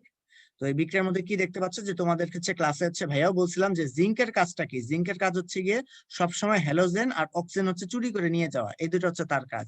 তাহলে জিঙ্ক কি করবে? এখান থেকে যে ব্রোমিন আর এই ব্রোমিন গুলাকে চুরি করে নিয়ে যাবে। তো যতগুলো ব্রোমিন আছে সবগুলো ব্রোমিন যদি আমরা সরাই ফেলি, তাহলে দেখো তো এখানে আমাদের কয়টা দ্বিবন্ধন তৈরি হবে? 2টা। এই যে দেখো দ্বিবন্ধন কিন্তু আমাদের 2টা তৈরি হচ্ছে, তার মানে এটা কিন্তু আমাদের কারেক্ট বিক্রিয়া। পরেরটা আসি, যে পরেরটা একটু ভুলগুলা মানে বাছাই করার চেষ্টা করি, যে এখানে কি হচ্ছে পটাশিয়াম হাইড্রোক্সাইড, সেটা হচ্ছে অ্যাকুয়াস মিডিয়ামে আছে, তাহলে এখানে কি ব্রোমিন আর ব্রোমিন দেওয়া, তো এইটা কি তৈরি হবে কিনা? না, এখানে অ্যাকুয়াসের বদলে যদি আমাদের অ্যালকোহল থাকতো তাইলে হইতো, কিন্তু অ্যাকুয়াস থাকলে আমাদের কি হয়? প্রতিস্থাপন বিক্রিয়া হয়। অ্যালকোহল থাকলে হচ্ছে কি হয়? অপসারণ বিক্রিয়া হয়, তার মানে এটা ভুল। পরেরটা যদি আসি, এখানে হচ্ছে কি যেহেতু নিকেল ইউজ করছি আমরা, তার মানে এখানে এই যৌগটা তৈরি হবে না, বরঞ্চ এই যৌগটা তৈরি হবে, CH3 CH2 CH3, এটা তৈরি হবে, তার মানে এটাও কি আমাদের ভুল বিক্রিয়া। ক্যালসিয়াম কার্বাইড হচ্ছে হাইড্রোজেনের সাথে বিক্রিয়া করে এটা তৈরি করে না, বরঞ্চ বিক্রিয়াটা কিন্তু একটু আগে তোমাদেরকে বলছি যে ক্যালসিয়াম কার্বাইড কিন্তু পানির সাথে বিক্রিয়া করে C2H2 আর CaOH2 কিন্তু তৈরি করে, তার মানে এটাও কি আমাদের ভুল বিক্রিয়া। 2 নম্বরটায় আসি, যদি এখানে হচ্ছে একটা কি বিক্রিয়া হচ্ছে? ডি কার্বক্সিলেশন বিক্রিয়া আছে। ডি কিন্তু ভেড়া, মানে আমি তোমাদেরকে যদি আমার ক্লাস করে থাকো তাহলে হচ্ছে যেটা বলেছিলাম, যেটা হচ্ছে কি একটা কণা নাও বিক্রিয়া। কণা নাও, এই যে COONA, কণা, এই যে নাও, কণা নাও বিক্রিয়া। কণা নাও বিক্রিয়া কি হয়? ডি কার্বক্সিলেশন, মানে একটা কার্বন কি কমে যায়। তো এই কার্বনটা হচ্ছে আমাদের কি সোডিয়াম কার্বনের আকারে বের হয়ে যাচ্ছে, আর এই C3H7 এর সাথে এই হাইড্রোজেনটা যুক্ত হয়ে যাচ্ছে। তাহলে যুক্ত হয়ে গেলে কি 3 কার্বন বিশিষ্ট অ্যালকেন তৈরি হয়, আর 3 কার্বন বিশিষ্ট অ্যালকেন কোনটা? আমাদের প্রোপেন। 3 নম্বর যেটা আছে, যে গ্রিগনাট বিকারক থেকে কিটোন পেতে গেলে কিসের সাথে বিক্রিয়া করতে হয়? সেটা হচ্ছে খুবই সহজ, যে 3 ডিগ্রি অ্যালকোহলের সাথে হচ্ছে আমরা পাই। আমি বাকিগুলো একটু লিখে দিচ্ছি। 1 ডিগ্রি অ্যালকোহল থেকে হচ্ছে আমরা কি পাই? মিথানল পাই। হ্যাঁ, তারপর হচ্ছে মানে একটু ভুল করলাম আর কি, মানে 1 ডিগ্রি, মানে মিথানলকে যদি আমরা গ্রিগনাট বিকারকের সাথে যদি বিক্রিয়া করে তাহলে হচ্ছে 1 ডিগ্রি অ্যালকোহল পাবো। যদি অ্যালডিহাইড যে কোনো রকমের অ্যালডিহাইড, তার সাথে যদি আমরা গ্রিগনাট বিকারক দিই RMgX, তখন সেখান থেকে হচ্ছে আমরা কি পাবো? তখন সেখান থেকে হচ্ছে আমরা 2 ডিগ্রি অ্যালকোহল পাবো। ওকে, তাহলে এই অ্যালকোহলের বিক্রিয়াগুলো হচ্ছে একটু ভাই জেনে রাখো, যে মিথানল যদি গ্রিগনাট করে তাহলে 1 ডিগ্রি তৈরি করে। কিটোন যদি হচ্ছে আমাদের গ্রিগনাট থেকে যদি কিটোন যদি আমরা পেতে চাই তাহলে মানে বিক্রিয়া করতে হবে কার সাথে, হচ্ছে 3 ডিগ্রির সাথে। এরকম করে কিন্তু আলটিমেটলি হচ্ছে আমাদের বিক্রিয়াগুলো হবে। 4 নাম্বার যেটা আছে যে অ্যালকাইনের মধ্যে যদি আমরা 2% সালফুরিক মার্কিউরিক সালফেট এবং 20% সালফুরিক অ্যাসিড যদি আমরা সেখানে দেই, তাহলে মূল উৎপাদ কি হবে? এখানে কিন্তু এই বিক্রিয়াটা আমাদের কি বিক্রিয়া? হাইড্রেশন বিক্রিয়া, হাইড্রেশন বা পানি যোজন। যেখানে যেটা হয় যে অ্যালকাইন, ধরো for example CH triple bond CH, সেখানে কি করতেছো? পানি যুক্ত করছো, মানে H আর OH যুক্ত করছো। তাহলে কি তৈরি হবে? CH2 ডাবল বন্ড CH2, এখানে হচ্ছে ধরো OH। দেন এখানে কি হয়? একটা পুনর্বিন্যাস বিক্রিয়া হয়। পুনর্বিন্যাস বিক্রিয়া হলে কি হয় আমাদের? CH3 উপর হচ্ছে C ডাবল বন্ড O, এখানে হচ্ছে H। তার মানে আলটিমেটলি আমাদের দেখো কার্বনিল যৌগ কিন্তু এখান থেকে তৈরি হচ্ছে। তাহলে আগে ছিল হচ্ছে কি ইনল যৌগ, পরে সেখান থেকে তৈরি হচ্ছে কি কার্বনিল যৌগ। ঠিক আছে, তো এটা হচ্ছে আমাদের সেই কি কার্বনিল যৌগ হচ্ছে তার মূল উৎপাদ। কোন বিক্রিয়া দ্বারা অ্যালকাইন শনাক্তকরণ করা যায়? এটা রিটেন হচ্ছে আমরা দেখে ফেলছি যে কোনটা দ্বারা শনাক্তকরণ করা যায়। দেখা হচ্ছে সোডিয়ামের সাথে সে হচ্ছে বিক্রিয়া করে যেখানে হাইড্রোজেনটাকে রিপ্লেস করছে, হ্যাঁ এটাও কারেক্ট। তারপর হচ্ছে যেমন কি আমরা অ্যালকাইনকে কি করতে পারি, আমরা ওই যে পটাশিয়াম পারম্যাঙ্গানেটের গোলাপি বর্ণ দিচ্ছি, পরবর্তীতে সে কি অক্সালিক অ্যাসিড তৈরি করতেছে, এতে করে কি হয় আমাদের গোলাপি বর্ণটা বর্ণহীন হয়ে যায়, তাহলে এটাও কারেক্ট। তারপর পরেরটার ক্ষেত্রে কি এখানে যে আমাদের ডাইএমিন কপার ক্লোরাইড, তাহলে এখানে কি কপার অ্যালকাইনাইড তৈরি করতেছে, যেটা হচ্ছে লাল অধক্ষেপ দিবে, তাহলে এটা দিয়ে আমরা শনাক্তকরণ করতে পারি। তাহলে দেখো এই একটা অবজেক্টিভের মধ্যে কিন্তু তোমরা 3টা শনাক্তকরণ বিক্রিয়া একই সাথে দেখে ফেললে কিন্তু যে এখানে আমাদের কি হচ্ছে। ঠিক আছে, তার মানে অ্যান্সারটা কিন্তু আমাদের কি হবে? ডি নাম্বারটা হবে। 6 নাম্বার যেটা আছে অ্যাসিটালডিহাইড ও অ্যাসিটোন উৎপাদ হিসেবে পাওয়া যায় কোন অ্যালকিনের সংযোজনে? তো এটা হচ্ছে খুবই ইম্পর্টেন্ট টাইপের, এরকম ভার্সিটিতে স্ট্যান্ডার্ড হচ্ছে পরীক্ষাগুলো, মানে পরীক্ষাগুলোতে হচ্ছে আসে। অ্যাসিটালডিহাইড কিরকম দেখতে ভাইয়া? অ্যাসিটালডিহাইড দেখতে কিন্তু আমাদের এরকম যে CH3 C ডাবল বন্ড ও H।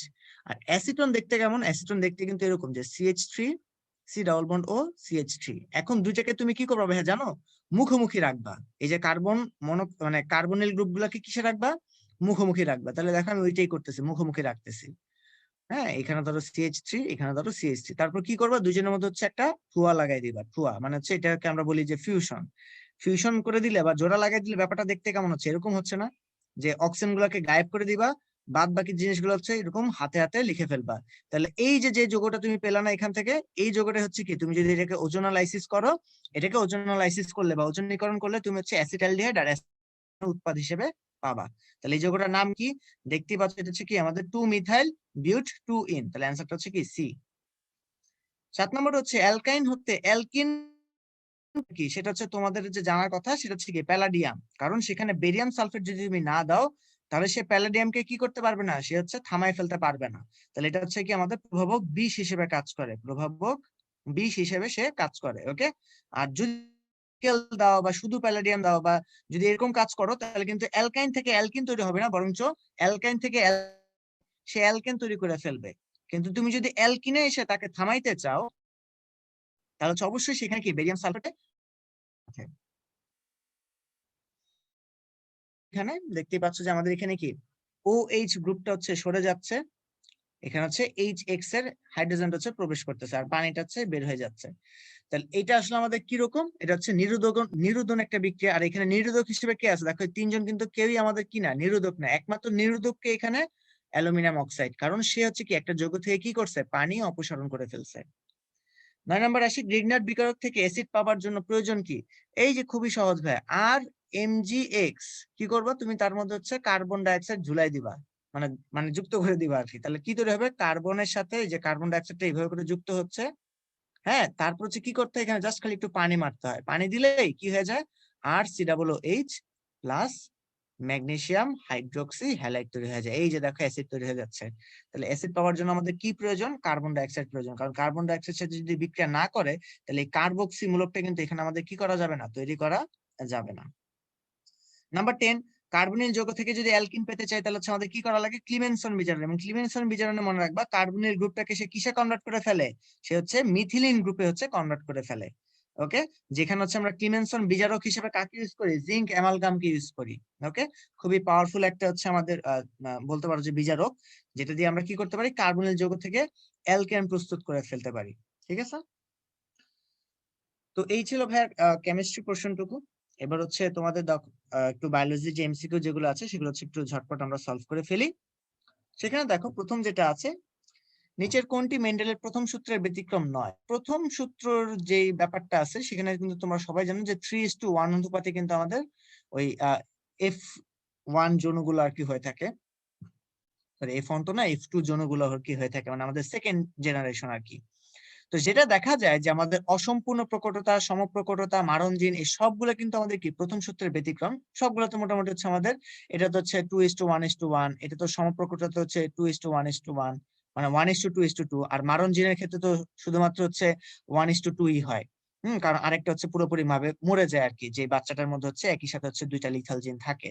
কিন্তু পরিপূরক জিনটা কি? পরিপূরক জিনটা হচ্ছে আমাদের কিন্তু দ্বিতীয় সূত্রের ব্যতিক্রম, মানে এই মেন্ডেলের দ্বিতীয় সূত্রের ব্যতিক্রম।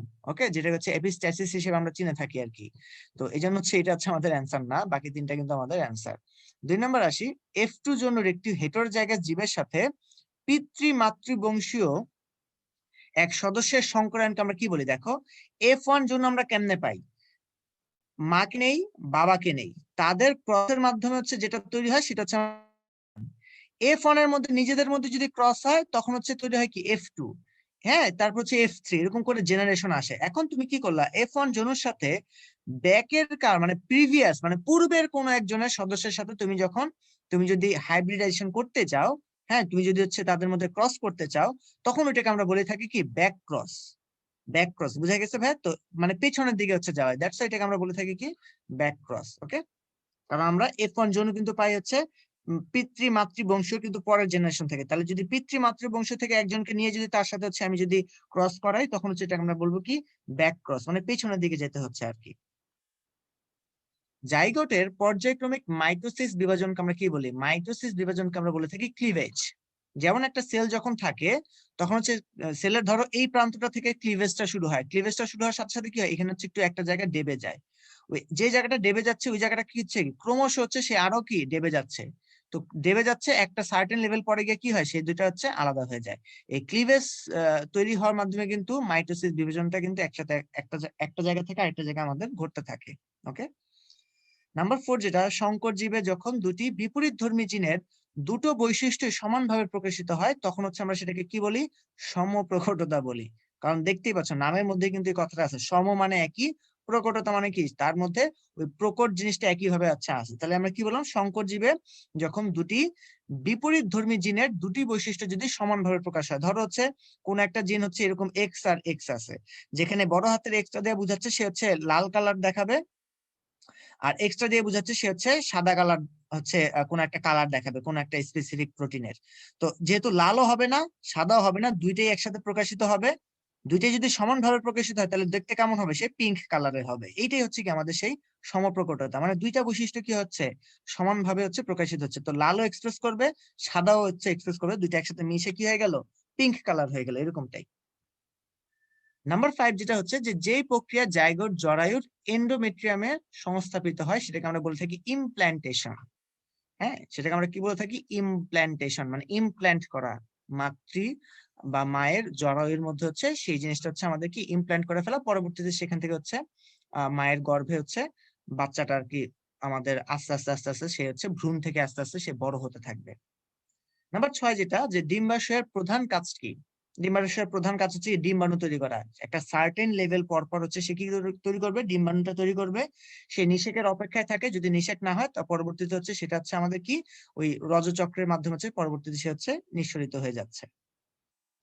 নাম্বার 7 যেটা, সেটা হচ্ছে কি শুক্রাশয়ের ইন্টারস্টিশিয়াল কোষ থেকে কোন হরমোন নিঃসৃত হয়? শুক্রাশয় কিন্তু আমাদের হচ্ছে পুরুষ জনন কোষের একটা পার্ট, এবং পুরুষ জনন কোষের মধ্যে সব থেকে যে আমাদের বলতে পারি যে স্পেসিফিক যেই হরমোনটা সেটা কিন্তু আমাদের কি টেস্টোস্টেরন, এবং সেটাই কিন্তু আমাদের কি হয় ওই ইন্টারস্টিশিয়াল কোষ থেকে হচ্ছে সেই হরমোনটা হচ্ছে নিঃসৃত হয়। তো এই ছিল ভাইয়ার তোমাদের বায়োলজি পার্টটুকু। তো বাকি যে পার্টটুকু যেটা আছে, যে তোমাদের কিছু কিছু প্রশ্ন সেটা হচ্ছে বেশিরভাগই হচ্ছে জ্ঞানমূলক বায়োলজির ক্ষেত্রে। তো এগুলো হচ্ছে একটু বইটা হচ্ছে তোমাদেরকে একটু ভালো মতো পড়তে হবে, বইটা পড়লে হচ্ছে আলটিমেটলি যে অবজেক্টিভ গুলো আছে সেগুলো হচ্ছে তোমরা জানতে পারবে। এবং বায়োলজি পড়ার ক্ষেত্রে, কেমিস্ট্রিতে তোমাদের সাথে ভাই ক্লাসই নিচ্ছি, বায়োলজির ক্ষেত্রে যদি একটা সাজেশন দিব একদম গড় মানে পুরোপুরি ভাবে হচ্ছে মুখস্থ না করে একটু গল্প আকারে হচ্ছে মুখস্থ করার চেষ্টা করবা, বা একটু ছড়া দিয়ে হচ্ছে মুখস্থ করার চেষ্টা করবা, বা একটু আত্মস্থ করবা, মানে একটু বুঝে বুঝে পড়বা যে কেন হচ্ছে বা কি কারণ হচ্ছে। কিছু কিছু জিনিস তো মুখস্থ করতেই হয়, তাছাড়া তো উপায় নেই। কিন্তু মুখস্থ করার পিছনে কি আছে, একটা আত্মস্থ করার ব্যাপার আছে। তুমি যদি শুধুমাত্র মুখস্থই করে যাও তাহলে কিন্তু ভুলে যাবা। একটু আত্মস্থ করবা। বায়োলজিক্যাল প্রসেস গুলো কিন্তু সব থেকে সুন্দর প্রসেস, মানে সিকুয়েন্সিয়াল প্রসেস, এটার পর ওইটা হয়, এটার পর ওইটা হয় আর কি। যেমন ম্যাথের ক্ষেত্রে আমরা যেটা বলি যে ম্যাথের ক্ষেত্রে হচ্ছে একটা লাইনের পর আরেকটা লাইন কিভাবে আসলো আমরা যেমন বুঝে যাই, বায়োলজির ক্ষেত্রে কিন্তু আমাকে ওইভাবে করে হচ্ছে চিন্তা করতে হবে একটা প্রক্রিয়া কিভাবে ঘটতেছে, এবং ওই প্রক্রিয়াটা যদি না ঘটে তাহলে ব্যাকআপ কি প্রক্রিয়াটা আছে। কারণ আমাদের বডি কিন্তু মাল্টি সেলুলার একটা কমপ্লেক্সিটি আছে এখানে, কিন্তু মানে একটা সেল যদি আমাদের অবশ হয়ে যায় তাহলে কিন্তু অন্যজন হচ্ছে সেটাকে হেল্প করতে ছুটে চলে আসে। এই সবগুলো হচ্ছে একটু রিলেট করে হচ্ছে পড়ার চেষ্টা করো, তাহলে দেখবো যে বায়োলজিটা হচ্ছে একটু ভালো লাগবে আর কি। ওকে, তো সবার জন্য হচ্ছে অনেক শুভকামনা রইলো। আজকে নিবিড় ভাইয়ের পক্ষ থেকে হচ্ছে এই পর্যন্তই। সবাই ভালো থাকো, সুস্থ থাকো, আল্লাহ হাফেজ।